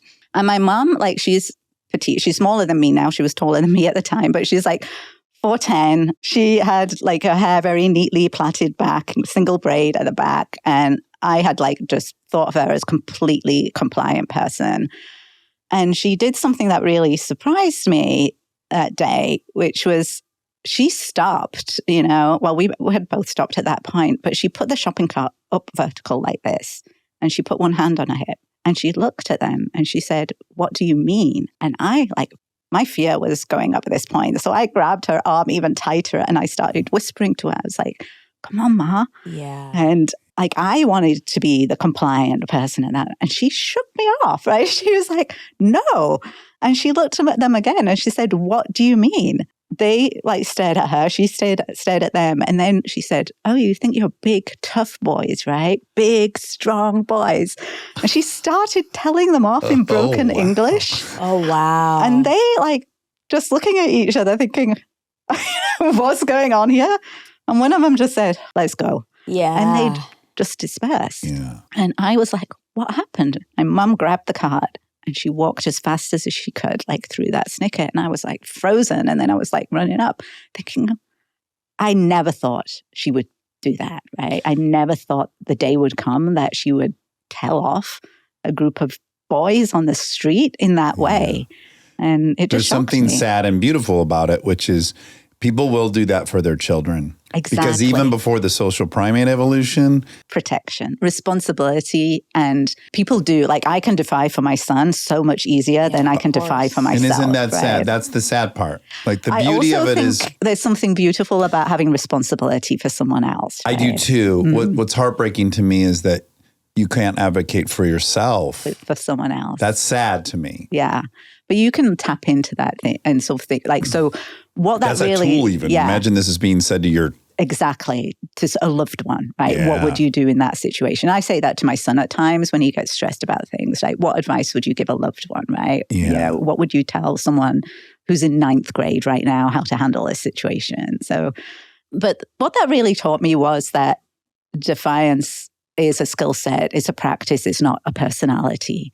And even though compliance might be our default, it's not our destiny. So we can change. And I'm pretty sure that I had seen her come home several times and she would be muttering away. So I'm pretty sure she had seen those boys before and not said anything. But now I was with her and she showed me that. And it had like, even though it might have changed her, because I do think defiance changes how, you know, your brain, how you react. It also changes the people that observe it, because that had a ripple effect on me and made me feel like anyone can be defiant. You know, we can all be defiant if we want to be. And that does give quite a bit of hope. One part I like about your book too is whether it's explicit or not, you do it by example.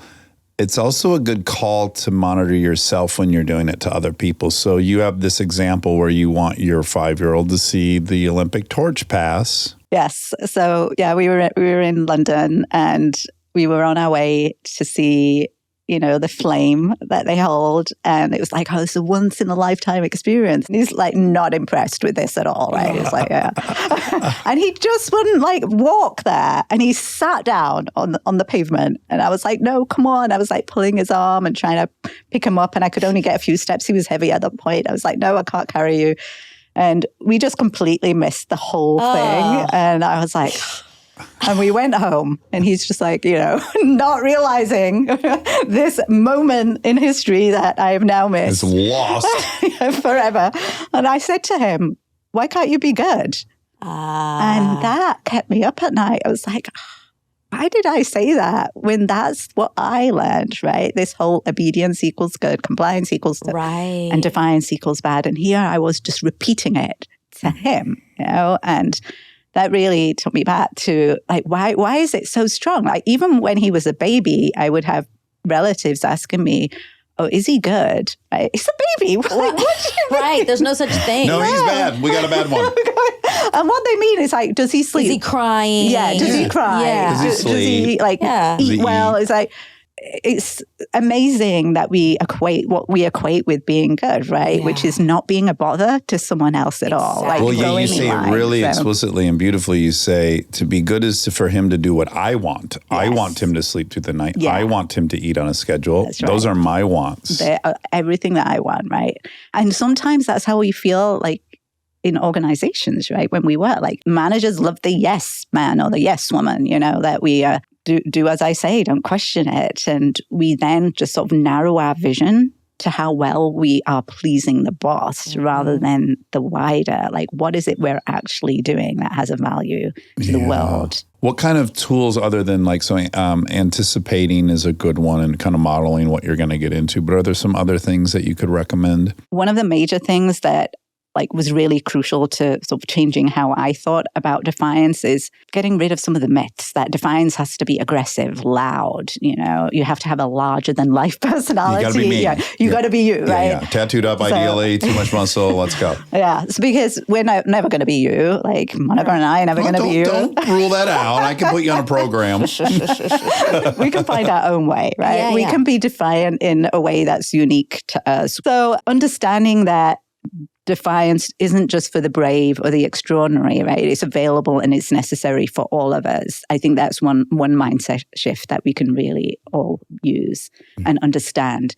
And then the other is what I call the defiance compass, which I think is very useful, which is when we're faced with a situation and we're trying to decide what to do in that situation, is that, we take the pause, like we have that tension, then we take the pause and we try to understand, right? So the first question is, and these 3 questions came from James Marsh, who's a sociologist, but I've sort of adapted them to be not just 3 questions that we ask implicitly for every decision, but to put them in a circle, because I think it is a circular thing. So the first question is, who am I? And that's really connecting with your values, right? So if you aspire to be someone who's fair, compassionate, has integrity, right? That's what you really need to think about. That's who you are, because that's really important. If you've not found that out, spend some time doing that, because people that clarify their values are more likely to act in alignment with them. And also there's research showing that it reduces your stress and cortisol levels if you actually know what your values are. So really know, who am I? And you can ask yourself that. And then the second question, so that's internal, then you go external. What type of situation is this? Is it safe and effective for me to defy? And then the last question is, what does a person like me with these particular values, fair, full of integrity, all those things, what does a person like me do in a situation like this? If you believe you're one type of person, but you're never acting in that way, you want to sort of start thinking about whether that really is who you are or not. And I've found those 3 questions really powerful in terms of knowing this is what I would like to do. Like really tapping into our aspirational selves. Like, I want to decrease that gap between the intention, what we think we'll do in a situation, and how we actually act. Also, that first question, I think all of us would go like, I know who I am, but then we haven't actually listed it. We haven't actually put words to everything. Or because I remember one thing that I got judoed by a therapist like 20 years ago, because I was laying out this list of grievances I had about my father. And on this last trip, this happened. He smashed my truck. He did this and that. And I said, at this point, I just don't know that I really need to have a relationship with him. I just don't think I want to do this anymore. And he said, you're totally entitled to make that decision with this list of things you've just given me. But I just, very simply, do you think you're the type of person that doesn't talk to their dad? And I was like, oh, fuck, I don't think I'm the type of person that wouldn't talk to their dad. That's like very incongruous with this thing I want to do. But yeah, in a very simple way, do I think I'm the type of person that doesn't talk to their dad? I don't think I'm that type of person. I don't want to be that type of person. Right. So I guess we're just going to have to do a lot harder work to figure out how I am not that person, yet I don't come out on the wrong end of all these interactions. Right. And that's fascinating, right? That's really. I would have never thought. I was telling him this, thinking he'll sign off on this, and I'm never talking to my dad. I'd have worked it all out in my head. But you wouldn't have felt good about it in the long run. No, it was the simplest question I wouldn't have asked myself. So powerful. I also like the last question because it sort of depersonalizes it. If you're saying, what does a person like that do in this situation? It's not like, well, what am I going to do in this situation? It's what does someone that holds those values do? Like you can remove yourself, and I think that's really helpful. Yeah. And in experiment after experiment, I've seen like people like say they're one thing and then behave in a different way. So anything that helps us reduce that gap is really powerful. I wonder if they repeated that experiment and before going in the shocks, they made them write down like their values. Right. And then going in, I wonder if that would have impacted it. The people that could defy, they're really fascinating. So, I mean, I told you the sort of basic setup of the Milgram experiment, but when you look at all the different deviations that they had, that's where I find the work really fascinating. And the people that defied, what was it about them that they defied? And many of them, it was because of responsibility. So one was a professor of the Old Testament. So values, were there and very high on that. So even though he was stuttering and things, he just said, when they said the experiment requires you to go on, he kind of asked, does it? Maybe if we were in Russia, but not here. Right. So he was able to stand up to that because he'd done so much thinking about those types of values and humanity and not harming another person. And then the other person that really stands out for me was an engineer that knew, had the knowledge of how powerful these shocks are. And he was also, he lived through World War II. And so he was fascinated by this afterwards. And he said, he just felt really bad that he went as far as he did before he stopped, because it's like, if you throw the responsibility onto someone else and just say you were taking orders, that's really quite a cowardly thing to do. You're the one that's causing the shocks to someone else. And I know what kind of harm those shocks can do. And there was another participant, a woman, that said the same thing. I don't want to be responsible for causing harm to another person. So I do think that responsibility element is really powerful when we think about, what does a person like me do in a situation like There's this? so many variables, though, as well, because even engineers, they over-index on disagreeability on the personality test, right? So it's like you start with this already, there's been a filtration. Really? Yes. I'm just saying that because my son wants to be an engineer.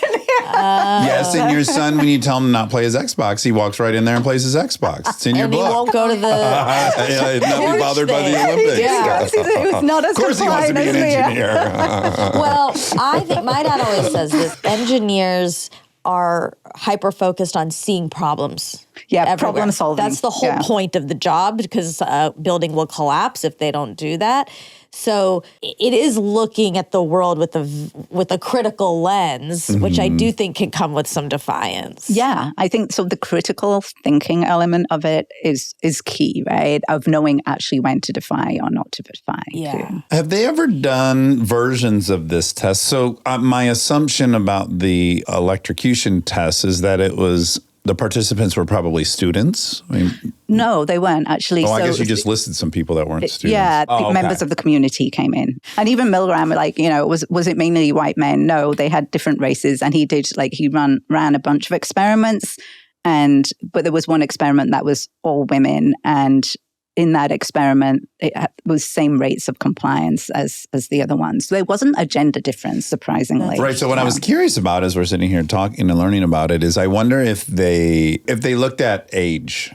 I have some intuition that as you get older and older and older, you're more likely to be defiant. Yeah, maybe because you have more knowledge, more You have experience. more knowledge. You've lived through more stuff. You see the racket. You care a little less. You've achieved your social status. You have cultural capital. You have raised your kids. You just watch old people, anecdotally, talk to some old people, they'll tell you like it is. Yeah. They're not nearly as they're not seventh graders. What's everyone doing? They've somehow transcended that through life experience. Yeah, I think that would be interesting. I think that's true, right? A certain level of experience, like those rookie officers, if they had that situation again, wouldn't do it.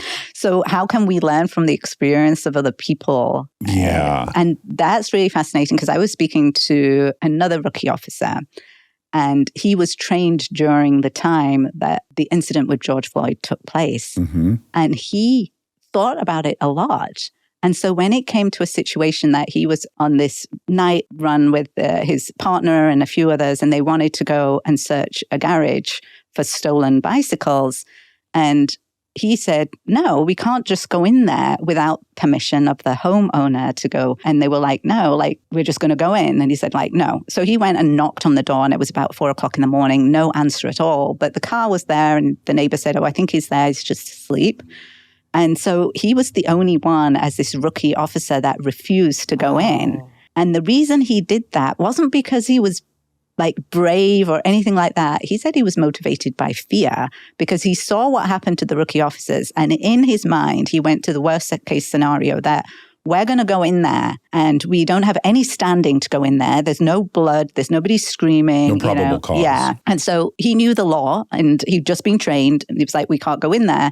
And then he was with police officers 20 years older than him saying, well, you're telling us what to do, F it, we're going in. He refused to go in because he thought the homeowner's going to come out with a gun. Yeah. They're going to start be shooting. in this There's situation. something terrible is going to happen. Over some bicycles. Yeah. And all because the police did something, right? Mm-hmm. So he said no, and he didn't go in.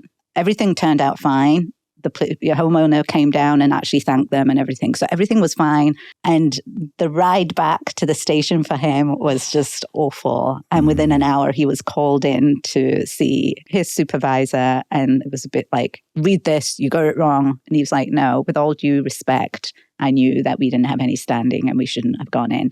And he said to me, his childhood stutter came back, but he knew in this job, it was going to be difficult, and he was going to be asked to do some things that weren't right. And because he'd seen the George Floyd thing, Anticipating. anticipating, Wow. he thought, I'm not going to be that police officer. But he was ostracized for a bit. He said the whole thing went around the station, even though he was right. But he ultimately got transferred to another unit where he said they were younger officers, but they had more understanding of the law. And he's very hopeful and very optimistic about Yeah. sort of a new era of policing. Yeah. So that was great to hear. But it also shows that learning from other people, I think, would be wonderful. Well, it's a wonderful book. I so appreciate you coming in. This has been wonderful.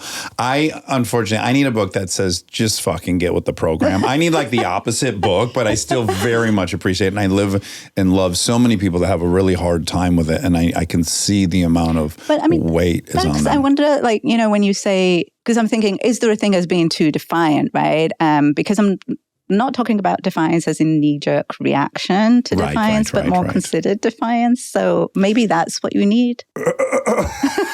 As opposed to just get with the program. She's saying, like, instead. I think what I could do is give a lot more benefit of the doubt to people around me and not assume from my past that everyone's trying to get one over on me. It's all my own baggage. I think there's a healthy amount of skepticism, but not too much. Yeah, I have too much. Yeah. I have too much. The book is called Defy, The Power of No in a World That Demands Yes. I think so many people will be very empowered by this, and I think you make it very, very simple to follow how you could start advocating for yourself and staying true to your values. I appreciate that. It's a great topic. It's important, really important. It is. Thanks so much for coming. Thank you. Thank you. This was wonderful. Hi there, this is Hermie and Permium. If you like that, you're going to love the fact check with Miss Monica. Steady, are you ready? What's going on? You don't know that song, do you, Soul to Soul? You sing it a lot. I do, but you don't know the source, do you? No. Does it ring a bell when I sing it? Doesn't, right? I don't know it. I didn't grow up on it. Yeah. It was hot, and then it disappeared. One hit wonder? Keep on moving, don't stop. They had two hits. Two-hit wonder. Does that ring a bell? Keep on moving, don't stop. No. Okay. Really nice. Really nice. I guess maybe neo soul, dance music, 92. Ooh, 92. I was 5. I wasn't listening to music then. You weren't going out dancing much when you were 5? Not that I know of. You may notice I'm feeling a little energized because I just blew past one of my goals and I'm just feeling incredible. What was it? Well, I got these bike riding goals. Yep. I'm going to back up. I had an issue with my bike that I love. It's so beautiful. The chain got sucked into the sprocket. It bent the sprocket. Now it's having a really hard time staying in gear. So when I ride it and I'm putting a lot of force on it, it's hopping gear. It's rough. Okay. And I bought it used a while ago, and I decided on Sunday, perhaps Sustainable.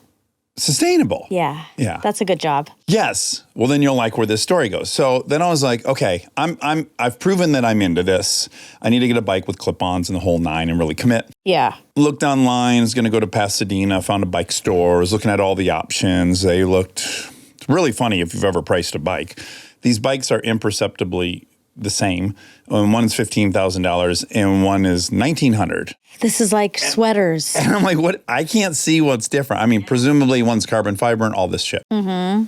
So I'm looking at it and I'm already going through my game plan. Like, I'm going to get there and go, listen, Buster, I know you think I'm here to buy an $18,000 bike, but I'm not. I don't care. I just want to be able to change gears. You had your sword in your belt. Yeah, I was all fired up to go to battle with a salesman. And then I thought, okay, my friend Jeff McFarlane, who I love, shout out Jeff McFarlane. He's helped me navigate many things in life. He's not too dissimilar than me. He loves cars. He loves things. You don't love things. I'm going to go ahead and say that. You love cars, but I would never classify and motorcycles. you. He loves motorcycles and he loves cars. Motor stuff. But I don't think it would be fair for you to say you like things. Right. Whatever. The point is, I'm trying to be nice and say that. Thank you so much. I appreciate you defending me to myself. But Jeff competed in Ironmans. Wow. which there's a huge biking portion. Yeah. And knowing him, it just crossed my mind. I'm like, I bet he has a lot of bikes. Oh, yeah. Because you have all these different applications, right? Yeah. And also, I know that he is downsized. He is 61 now. He's just been appointed a judge. He has been a lawyer. Oh, my God. Yeah, it's really exciting. Congratulations. Yeah, I'm so happy for him. So he's going to be an LA superior judge, which is really cool. That's awesome. I'm going to go to the swearing in. But at any rate, Oh, cool. I know he's getting older. His kids have moved out, and he moved into a smaller place. And then I thought, I wonder if he wants to get rid of bikes. So hit him up. Hey, by any chance, do you have any bikes that you want to get rid of? And he said, as a matter of fact, I do. Come over. So I go over and I go into his garage, and there's 3 hanging on the wall. What colors? Oh, man. A couple that are like black carbon fiber, and then this one that is like silver and orange. Ooh, flames. Not flames, but still silver and orange. And as I'm looking at them, I'm realizing I'm in the same situation I was with the bike shop, which is I know these are to compete in Ironman. Yeah. And I know what these price tags can be. Sure. So once I look at them, I go, Jeff, I realize this is a disaster because I was going to spend basically blank on a new bike, and I don't want to try to rip you off. Yeah. And he said, dude, the bikes are 10 years old. I don't know how else to get rid of them. He's like, I'll give you one for $2,500, which is what was going to be my budget for it, to be honest. Okay. And I was like, okay, well, I'll give you more. The bike was hand built. It's crazy. Cool. He's like, everywhere you go, people are going to want to talk to you about this bike. Is it the flames one or is it a black one? No, I got the flames one. Okay. All to say, I have this insanely beautiful hand built bike. Wow. I don't even want to say what it costs brand new. It was like a $22,000 bicycle. Oh my God. So the thrill I had of getting a bike That's that exciting. expensive that I myself would have never bought. Yes. Just put a Pep in your step. yes. So I'm so excited about the bike. And I come home, and now I need to buy the shoes that go into the clip-on pedals. So I Sure. ordered those. They're coming on Saturday, but I'm too impatient today. I'm like, I wonder if I can ride it with the clip-on pedals, but just with normal shoes. Oh my God. Yeah. So I just can't wait, basically. Yeah. So this morning I went, that's why I asked if we could record a little later. Oh, okay. I had Yeah. a hunch I might do this. So I went all the way up to the observatory. Then I went on a road that's closed. You can bike on it. Up to the Hollywood sign. Uh-huh. Down the back side of the mountain into Burbank. Oh, wow. To Travel Town. Wow. Then all the way through Griffith Park, past the zoo. Wow. Then out onto Los Feliz Boulevard, past your house. I looked Yeah. over as I was pedaling. I mean, that was the end of I was like an hour and 45 minutes in at that point. Holy shit. And so I looked over, and then I was like, I was in a state by that point. Wow, that's so long. Yeah, so I did that. You're like a bona fide biker now, bicyclist. Now I have to because I have this absurdly special bicycle that I got for such a deal. I understand. This can be the chicken or the egg with items. This is a lot like fashion. Sure, Like sure. sometimes you go on the Real, great website, not sponsored yet. Yeah. And there's like a very fancy purse, let's say a purse, Yeah. that you know is outrageously expensive. Like was originally 10 grand or something. Yes. Yeah. And then it's there for $1 grand. 1 gram. And you start doing this whole like, oh my God, obviously I have to get it. You think you're making $9,000. Yes. Like when I left, I was like, oh my God, I just made $18,000. Yeah, shopping mats. See, you get it. You I get finally it. got it. And then you have the purse, and it's like, well, I have the purse, so I guess I got to get the scarf so that I'm this person. Like I'm this person now that carries this bag. So now the rest of me has to fit. You have to live up to the item. Yeah. It's a slippery slope. Yeah. I don't know if you remember when my therapist Mark had said that, like, often you change to accomplish something, and other times you get something that that will force you to grow into it, or you'll lose it. And I thought that was interesting. I like that. Yeah. That's true. Yeah. Okay, so that was really exciting. And then I got back, and then I lifted weights. Wow. Because I'm going to Detroit, and I have to look as swole as possible. Oh. Because that's where all the guys that wanted to kick my ass live. You think you're going to run into them? I hope so, because I'm ready. Oh my God. I've already had a fantasy, because, Kid Rock picked a fight with me one time. Yeah. Years ago. And he was with 2 buddies. And I did stand up to him, and then it got kind of mitigated or de-escalated. Yeah. And I was like, oh, wow, he'll likely be at this game. It's you think? Yeah, he's from Detroit. But does he go to all of them? I don't know enough about him. Yeah, me either. But it did cross my mind. You got to be ready. Who knows? You bump into Kid Rock, he takes another run at you. Okay. And I'm ready. I like that. Okay. You're allowed. Yes, this is like Kristen is only green lit. Yeah. I've only got a couple fine with- green lights where fighting's okay. Sure. Okay. I'm fine with that. It's a bummer, actually, because I love Kid Rock's music, and I wish he You wasn't. do. Oh, yeah, there's some great You stuff. love Ba with Ba. No, I don't love that one, but he likes Southern rock, and I grew up loving Southern rock. I know you're trying to find middle ground, but let's be his. No. Ba with Ba was on TRL #1 for so long, and I hated it so much. I can imagine it was a very scary. Yeah. Yeah, I mean, It's a white dude with long blonde hair and a Trans Am. yeah, he Yeah. hated me then and he hates me now. But yeah, and that song was just it was so aggressive. Like it's exactly. But I think the Lions are bringing people together because Aaron told me that. Of course, I was talking to Aaron about this. Yeah. Is he ready? Is he pumping? Oh yeah. He Okay. knows what. Yeah. Okay. And he said, "Oh yeah, now Kid Rock and Eminem are friends. They've become friends, and I think because of the Lions." Oh. And Kid Rock had to say pretty that. woke. Right. Aaron informed me that they're friends officially, and that Kid Rock said we don't have the same political views, but we have found common ground as friends. So I think Lions are bringing people together. That's nice. I mean, sports will do that. Sports have that power. They do. Okay, I have some more updates. Okay.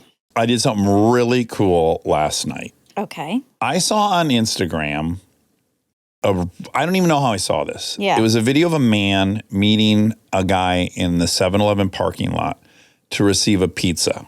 Okay. And then the guy opened it up and it was the most gorgeous pizza. And then he took a bite and he's like a pizza reviewer. Oh. And he said, yeah, it's the best pizza in LA. Wait, it's like black market? Yes. The guy makes them in his house. No, I want this. I'll turn you on to him. So I see that. So you have to order only through Instagram. There's like no number to call. So I DM the guy. The guy is incredibly sweet. He's got a sourdough he uses. Then I was like, okay. And you ate it. If I am ever to eat bread, it's best to eat sourdough because it has the lowest gluten content. Got it. In fact, I think you can almost make sourdough without any gluten. And it has no brewer's yeast, which is also, some people like Eric is not gluten insensitive, but he can't have brewer's yeast, which is, it's in everything with gluten, virtually, but not sourdough. So I was like, okay, I love the idea of meeting in a parking lot and a guy opens his trunk. It's very my drug deals back from the old days. So I arranged this whole thing. I was supposed to get on Wednesday the night the fires broke out. Oh, That was my first appointment. got it. And mind you, it's at 6 and I got to drive to Sunland, which for people who don't know, Oh. driving to Sunland He during doesn't rush. drive to the east side? No. Oh, wow. He's got a dude that works for him that drives a very short distance from wherever he's making them to Well, this. they got to this- stay hot? Yeah, they're piping hot. And he tells you take a bite of, and he wants you to take a bite of a very specific pie. Oh, my God. So I got the four different varieties he makes. And he said, take a bite of the hot piggy immediately. Hot piggy? Yeah. What's on it? It's pepperoni with, I think, a little bit of hot honey. Ah! Oh, Monica. So, Oh, my God. That sounds so okay, good. so this kind of worked out brilliantly. Lincoln had a soccer game in Westlake, Okay. which is virtually like driving to Santa Barbara. Westlake is very far away. God. Okay. So we left at 2, took an hour to get to the game. Yesterday. Okay. Then watched the game. I think that's an hour and a half. Get back in the car at 4:30. And now we got to get to Sunland by 6, which is not going to be an issue. I think it's only supposed to take an hour and 9 minutes. It said on my... Oh, this is miserable. Oh, my God. Thank God you got pizza reward. Side note, all of Simi Valley didn't have any power. Still. Well, so yes, I thought still, but this morning, well, not even this morning, 7 minutes ago, I was in the shower. Mm-hmm. My hair is still damp, if you don't believe me. I couldn't tell because your hat. I didn't look like you didn't believe me, so I had to show you. Thank you. I was like, God, maybe they actually turned the power off intentionally because it was the last day of the Santa Anas. That would have been smart. So I don't know if they had lost their power or they preemptively Got it. turned it off, which would have been very bright. Couldn't help but notice because it's a strip mall after strip mall. Nothing's open. Yeah. Anyways, Lincoln's got to pee. I'm telling you way too much shit. Tried to stop at a Starbucks. Someone blew up both Starbucks bathrooms. Both were inoperable from duty. Oh. So then they had to go to the grocery I thought you store. meant a bomb. I mean, they They painted the place. Oh, I guess. ew. Okay. So it's a whole saga to get to the toilet in this strip mall in Sunland. Then I was getting nervous. Oh my God, we're going to be late. I thought I was going to get there a half hour early. The girls were going to get impatient. I was going to have to put them in an Uber to send them home while I waited for the pizza. But as it turned out, it took so long to find a bathroom. We rolled in at like 5:59. The appointment was at 6. 6 o'clock, guy in a black car pulls up. I get out, fucking cash, pay, get these 4 pies, get in the truck. I did exactly as he instructed. First one was... Did you bring your gun? Hot. I didn't have my gun. Just in case. I got to tell you, it was, as I said, it was very reminiscent of the old days in a very good and healthy way. It's like, I'm meeting a guy in a parking lot that I don't know. Yeah. I'm going to pay cash.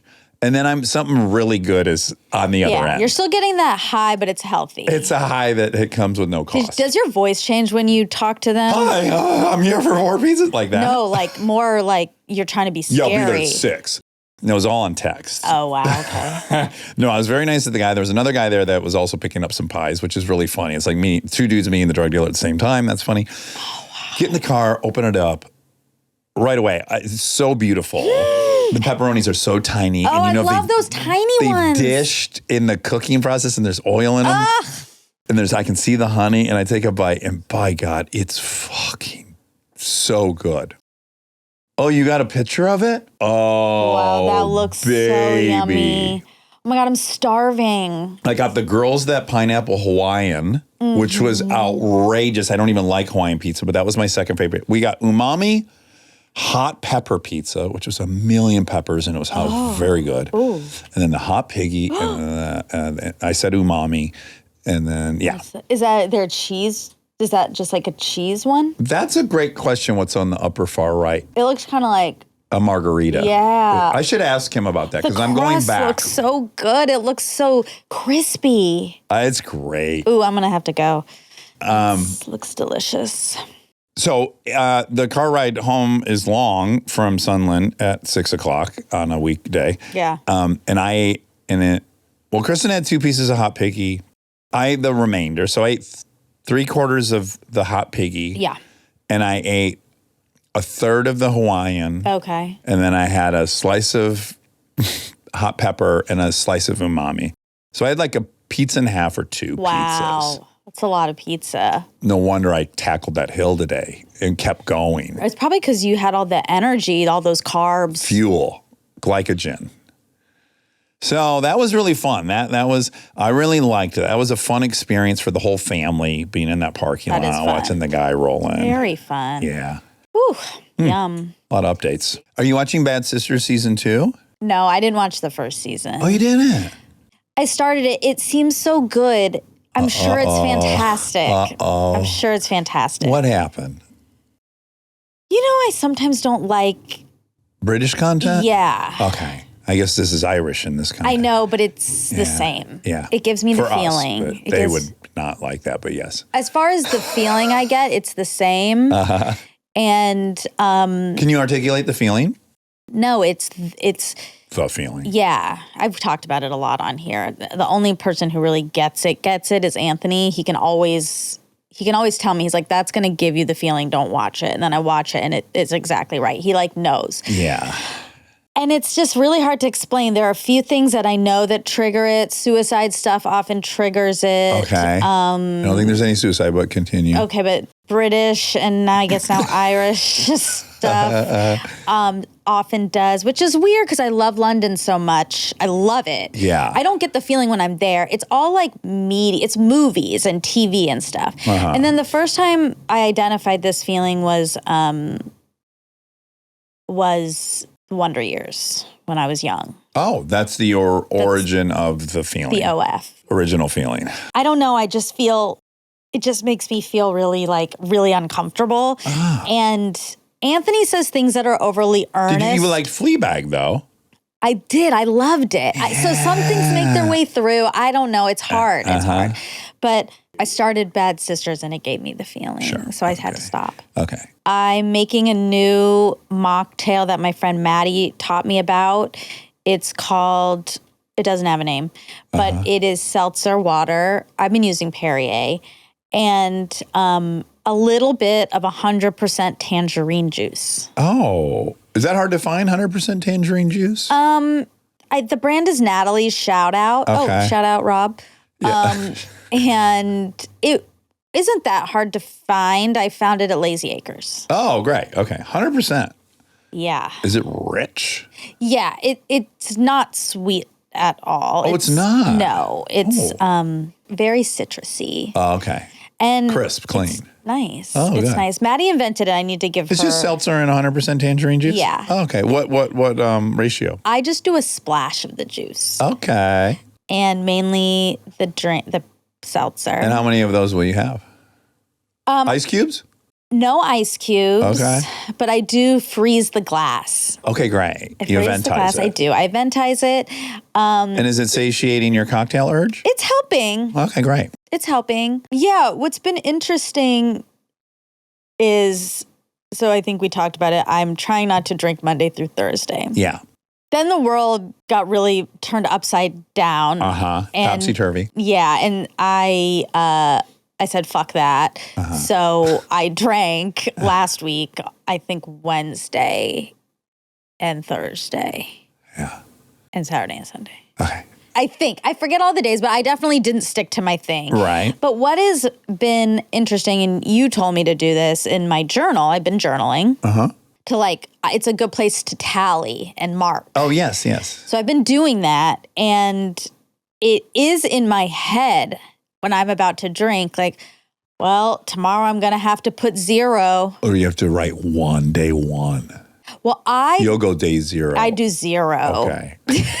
Which is, it's like back at nothing, Right. And I think about that, and even just the thinking about it for a second is nice. It makes me really make the decision. Do I really want it? Yes. And I think it makes you just acknowledge there'll be a tomorrow. yeah. I will have to account for this decision. Yes. Yeah. And sometimes the answer is yeah. No, Right. I don't care if I have cares? to put a I love 0. I writing want zeros. it. Yeah. Zeros are fun. And other times I'm like, I don't really need it. I don't really want it. So overall, even though I've broken my goal, I am drinking much less, Okay, great. which is helpful. I'm going to make a small pitch for not 0. Oh, okay. Okay? Because it is the morning Yeah. and it is day 1 of being sober. I see. It's not day 0. Day 0 doesn't exist. Right. So day 1, this is the date and this is day 1. And I'm not going to drink today. This is a 1. Interesting. And see, now if you write 0 in some weird way, there's almost nothing to lose because if you drink later that night. But when you write 1, you're also committing to this is day 1 of not drinking. Does that make any sense mentally? Yeah, it does. It's a commitment. It does. Because on this date, I'll have had 1 day of not drinking, which is true. I didn't drink that day. That's day 1. In the morning, though. Yeah, so you got to make it through the night. Right. But it's true so long as you don't drink that night. Yeah, I think that makes sense. And then it's a little more positive. Yeah, I guess for me, it's because I'm not trying to be sober. Right. I'm trying to get to day 4, really. I see what you're doing. I'm mainly just You're like, saying I have 0 days of sobriety in the morning. yeah. It feels a little, I don't know why, it feels a little intense to call it sobriety. Also because that's not really what sober. I'm... What do you know. want to say? Clean, no drinky poo. Yeah. Like you have 1 day of no drink. Yeah. Yeah. Yeah, I didn't drink last night. Right. That's what it is. It's like, yeah, that I didn't drink. I did drink. So I'm at 0 days as opposed to 1 day that I didn't successfully. Right. Anyway, what else? Anything else? Let's see. Are you reading any new books? I'm listening to We Contain Multitudes, Ed Young's book. As I told you, I was listening to Men's World over and over again. And then I decided to go and try the first book. Yeah. I don't even know if it's his first, but the previous bestseller. Oh, it's mind-blowing. Oh, God. It's all about microbes and your microbiome. Biome? Thank you. Microbiome. Wow. He's so Your brilliant. body has so many. It says 9 pounds. Did I already tell you this? Mm-mm. The average person has 9 pounds of microbes in them. And there are many animals that couldn't even exist without the microbes. They would die. Right. The microbes perform all these tasks that they've evolved with the microbes, and they themselves can't even exist. Then there's all this weird stuff where they raise these rats completely free of microbes, which is almost impossible, but they're born into a hermetically sealed case. And they don't ever accumulate any microbes, and they can eat however they want and they don't gain any weight. Yeah. Doesn't matter. That's wild. And then they introduce different microbes, and then they'll eat way less food and gain way more weight. Huh. Yeah. Weird. And then all the health stuff. Like there's so much health stuff. Yeah. And then it talks about, this kind of scary proposition that you're supposed to get as we know, all these microbes from your mom's vagina as you come out. Right. And then the other huge source is breast milk. Right. And a third of children in the U.S. are now born cesarean section. So they're not getting the vaginal microbes. Right. And then if they also don't breastfeed, Yeah. they're ripe for some issues. A lot of allergies and a lot of different things. Yeah. Yeah. Yeah, when I went to my acupuncturist, that's the first thing she asked. About your gut health? No, if I was Vaginal? born vaginally. Oh, that was her first question. Yeah. Yeah. And I was. And you were breastfed? Yes. I was not. Yeah, you were. And I have an you autoimmune were disease and given Caro allergies. syrup. That's right. And heroin. Don't forget the heroin. And heroin.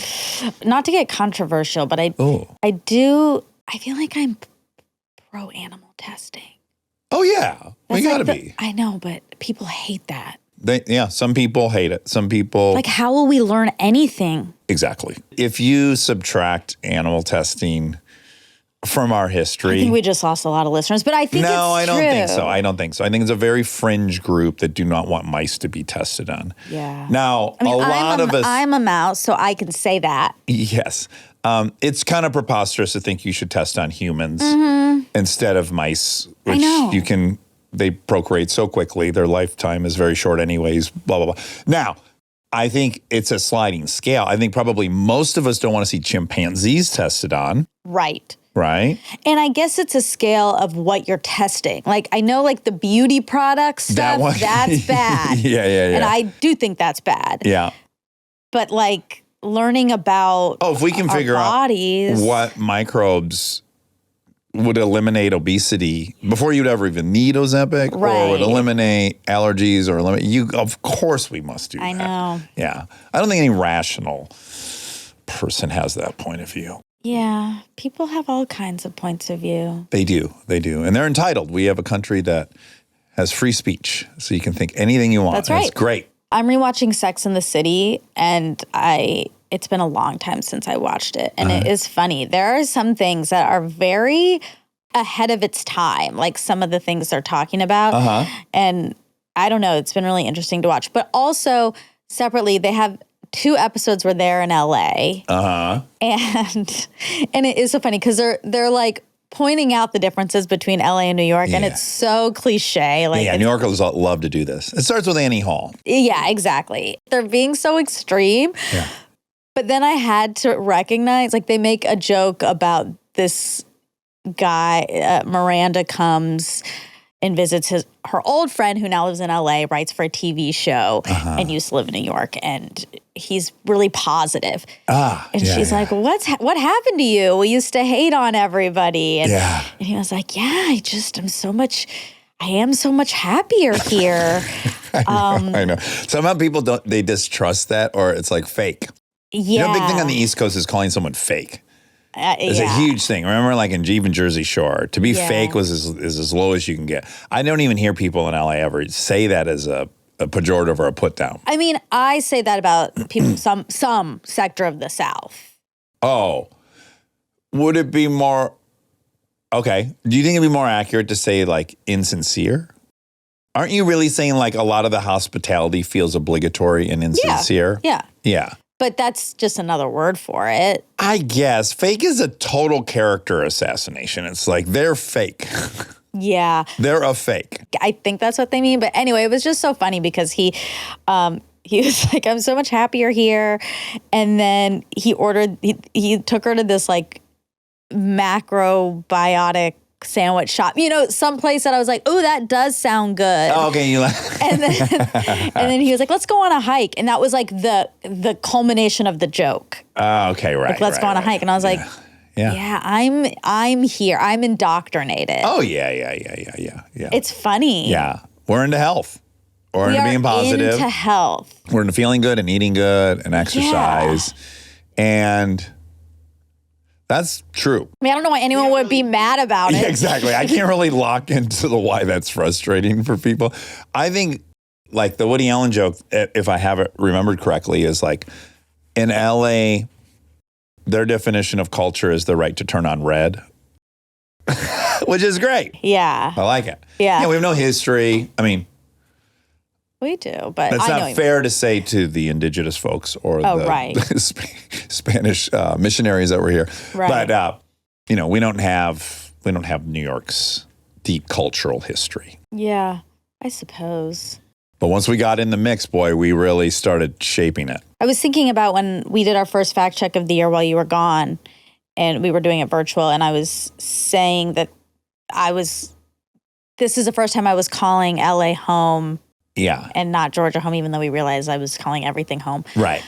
But in light of what's been happening the past couple weeks, I've been thinking about that. And like maybe leaving? No, God, no. Oh. Like, I think a lot of people are debating whether they're going to leave or not. I understand why, but I don't feel like that at all. Right. I feel like doubled down. Oh, yeah. Okay, great. And that I love it here, and I'm so happy to be here and grateful. And it is funny. This is not to disparage any other place and how they handle situations, but in a lot of places when bad things happen, there's a lot of requests for prayers and for God to intervene? Yes. And for, meeting at the church and X, Y, and Z.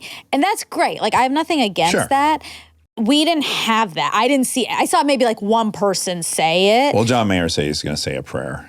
Yeah, and he said, I don't do this. But this will be my first time doing it. Yeah, exactly. And like some people I do know are religious and were, but overall, the city, no one was saying No one that. thought the solution was going to come from above. No, but what is so heartening is like, I've never seen a city mobilize so fast. Mm-hmm. No one was asking for prayers. They were asking for meet here, give this, do this. It was instruction and it was specific. It was action. Right. And I was like, that's in alignment with me. So anyway, all right. Okay, let's get factual. Let's get facts. Oh, one last thing. Mm-hmm. Many people in the comments suggested this, and I want to tell them we had already done it. So a lot of people were like, invite Nikki Glazer on. I just want to say we the second after we had that long talk on the previous fact check, we were like, we should definitely invite her. Yeah. So we have invited her. You said it on. Oh, I did? Yeah, you did. And then we did. And we're trying. Yeah. Stay tuned for more Armchair Expert, if you dare. We are supported by Allstate. Allstate partnered with Armchair Expert to be the presenting sponsor of this episode, so thank you, Allstate. Some people just know they could save hundreds on car insurance by checking Allstate first. Like, to check if you have a full tank of gas before you go out on a road trip. You just know that. Yes, or to check yourself in the mirror to make sure there's nothing in your teeth first before you start recording a video ad. Oh, gosh, yeah. Do I have anything in my teeth? No, you're good. You're good. Okay. Like, you have to check your breath before you have a first kiss. Sure, cup and blow and sniff. Also, you have to check to make sure your clothes aren't on inside out before you put them on. Oh. I do. Or upside down. Check to see if there's some paste on your brush before you start brushing your teeth. Just simple things. Yeah, checking first is smart. So check Allstate first for a quote that could save you hundreds. You're in good hands with Allstate. This content is intended for audiences in the U.S. only. Savings vary. Terms apply. Allstate Fire and Casualty Insurance Company and affiliates, Northbrook, Illinois.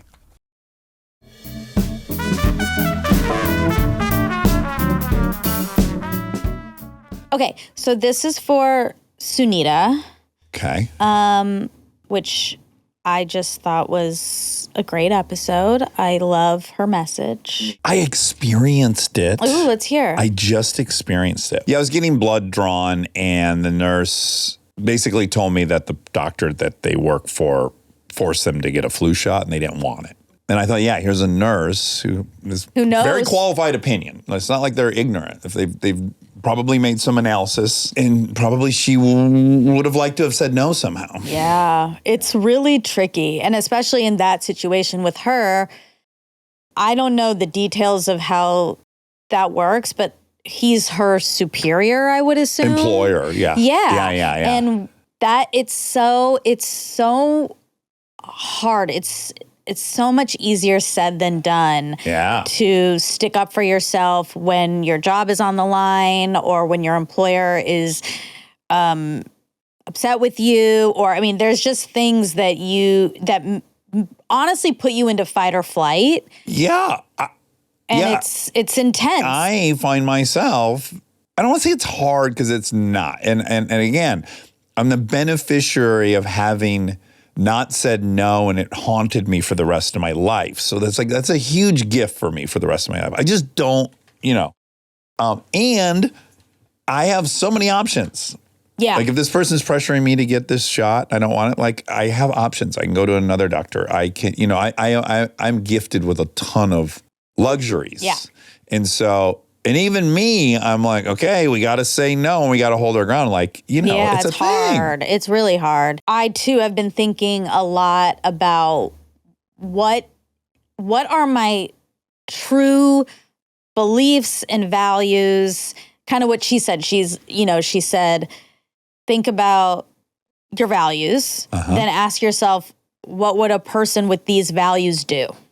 Yes. Not what I do, but really, force yourself to sort of be objective about who you want to be and what actions match that. And I think it's good to know the parts of yourself that you're unwilling to forego for peace, really. I mean, that's what it can come down to, and that sucks, but at the end of the day, all you have is you and those beliefs and those values. So you really just can't let people take them. Also a good moment to check your own pushiness as a person. Like when you're in a position, people do it with their kids all the time. Like I watch people force their kids to do these things that really don't have much of a significant impact on their life. It's how they did it, and they would like it done that way. Yeah. It's very tempting. Yeah. But, and probably, a lot of people are bosses. Yeah. And it's very tempting and easy to want to keep pushing. So I think it's also a call to every one of us who are in charge. When we have that role, that we check our own pushiness. Yeah. Also for people in charge to think about why there's a pushiness or why you're forcing the nurse to get the thing.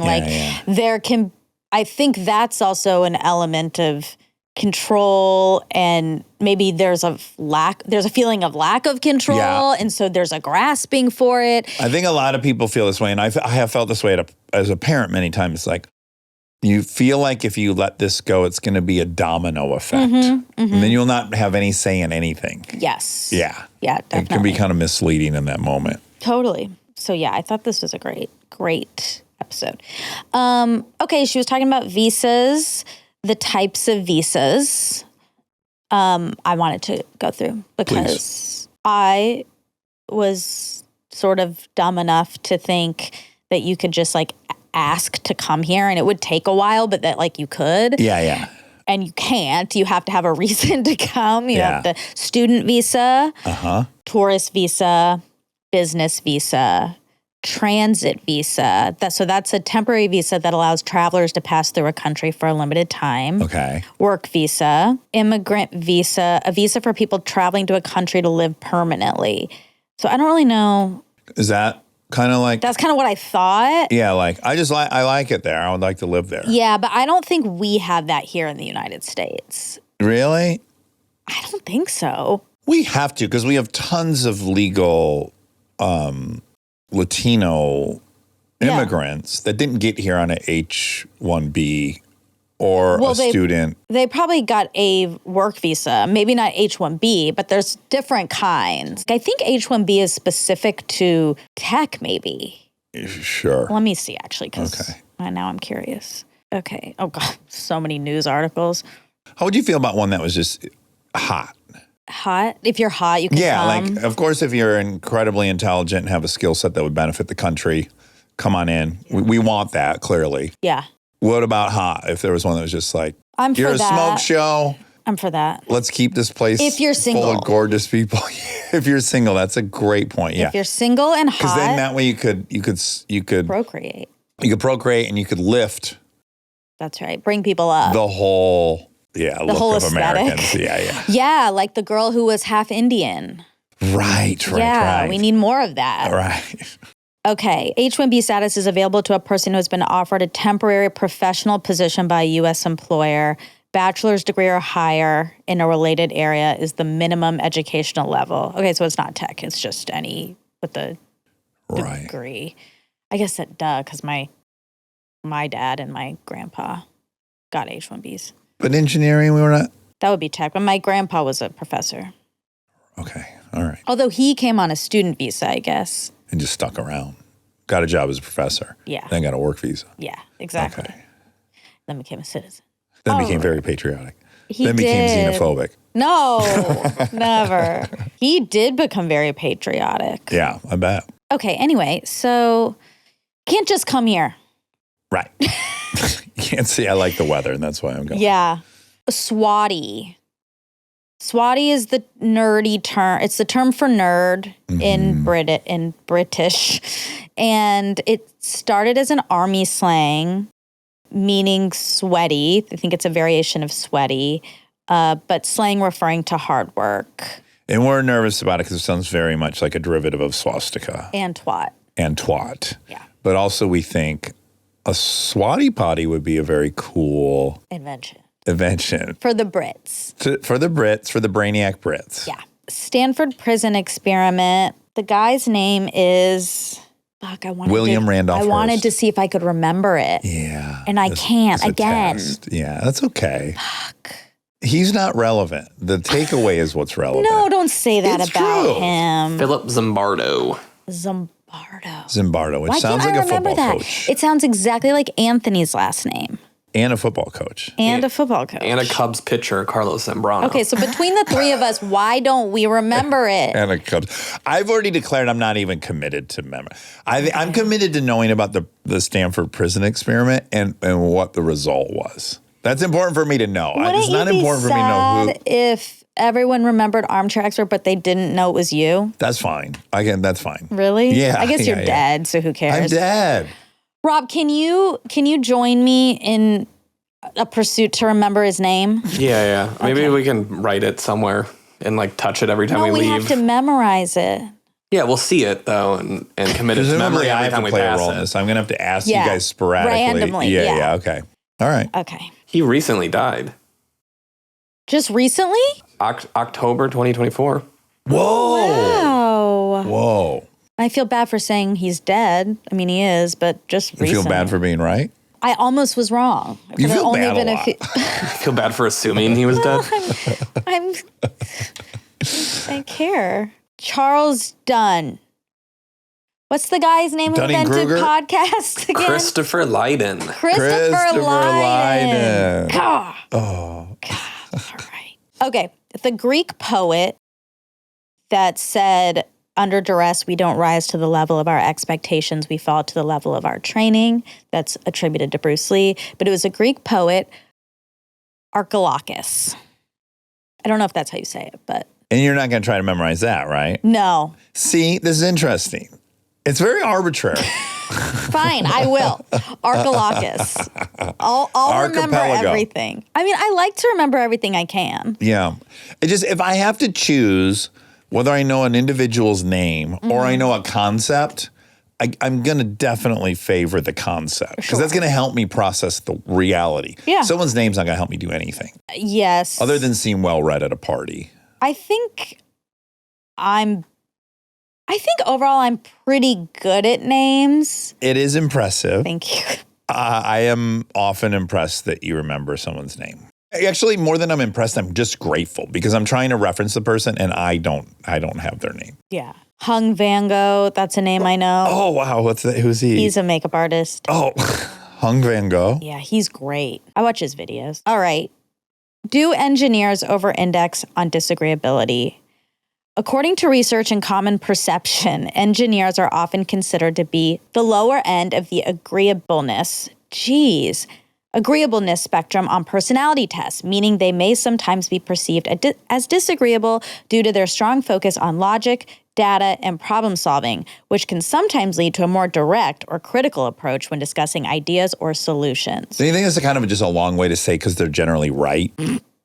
Yeah, no, sometimes, yeah. I think that's really what it is. It says, however, this is not always the case, and individual personalities vary greatly within the engineering field.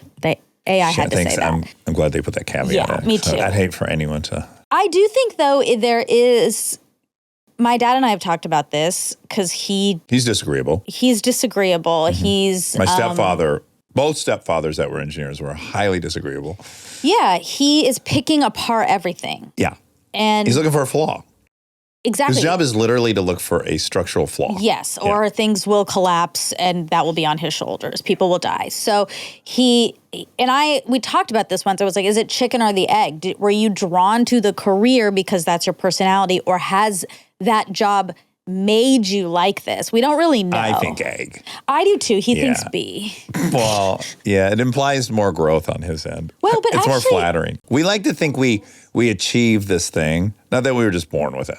All of us. Your dad's not unique. No, I know. Well, he is. I've been kind of like, what are you doing? Because the Sim's been rowdy. But that's all part of it. Yeah, it's part There's of no it. highs without the lows. That's true. And then yesterday I was doing connections.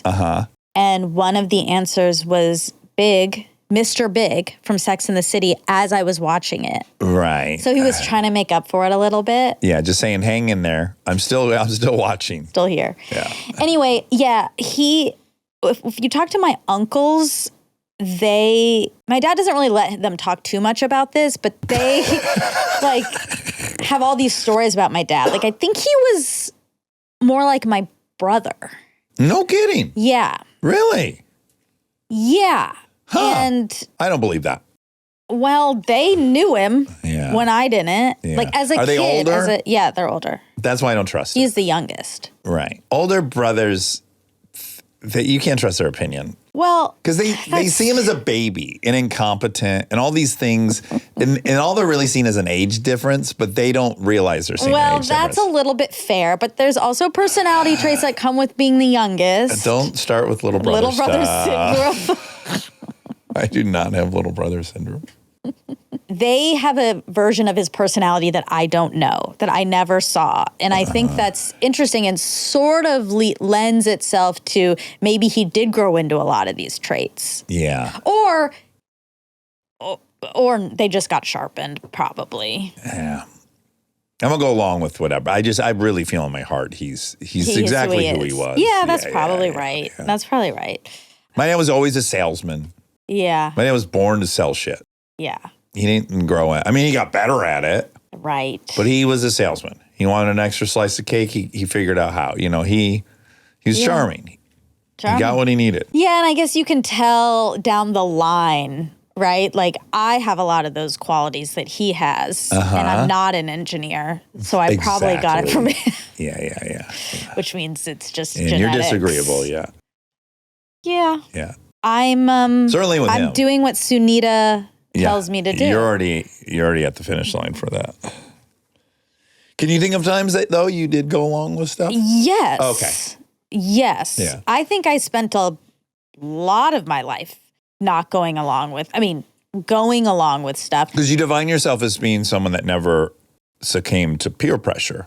Exactly. That is true, but I was walking a line, right? Because I wasn't going to at a dinner table with my friends whose parents had much different political views than me, or even just things I thought were wrong. Yeah. If I'm at a dinner with them, I'm not going to say, oh, actually, I disagree. Like, I'm going to agree. Right. So I can maintain that So you can get out friendship. of there. Yeah. Kind of like you, for different reasons, much different reasons, you feel like you were rewarded for speaking up for yourself. Yeah. And I just, as an ethos, I'd rather have been wrong and I'd rather be the victim of a bad decision so long as it's my decision. Yeah. And some people don't feel that way, which Yeah. is totally fair. Yeah. And I just do. I would rather, again, if I'm going to die in a car, I better be holding the steering wheel. Right. No fucking way am I letting, Yeah. And I think I have a lot of that too for these other reasons. Yeah. Like, I'm not gonna. And also, we might just genetically be this way. Maybe. Again, it's hard to know. It's hard to know. Anywho, that's it. Okay, well, I loved her. Yeah, me too. I hope I didn't make her do anything she didn't want to do. Hopefully she would have stood up for herself. What if I was manipulative and I had planned a test? Let's start doing weird stuff. Don't miss out on trying that coffee. It's the world's best. Drink it. Drink it now. Why haven't you drank it? Drink it. A man made that and brought it here on a bicycle. He rode it 60 miles to bring you this coffee. All right. Love you. Love you.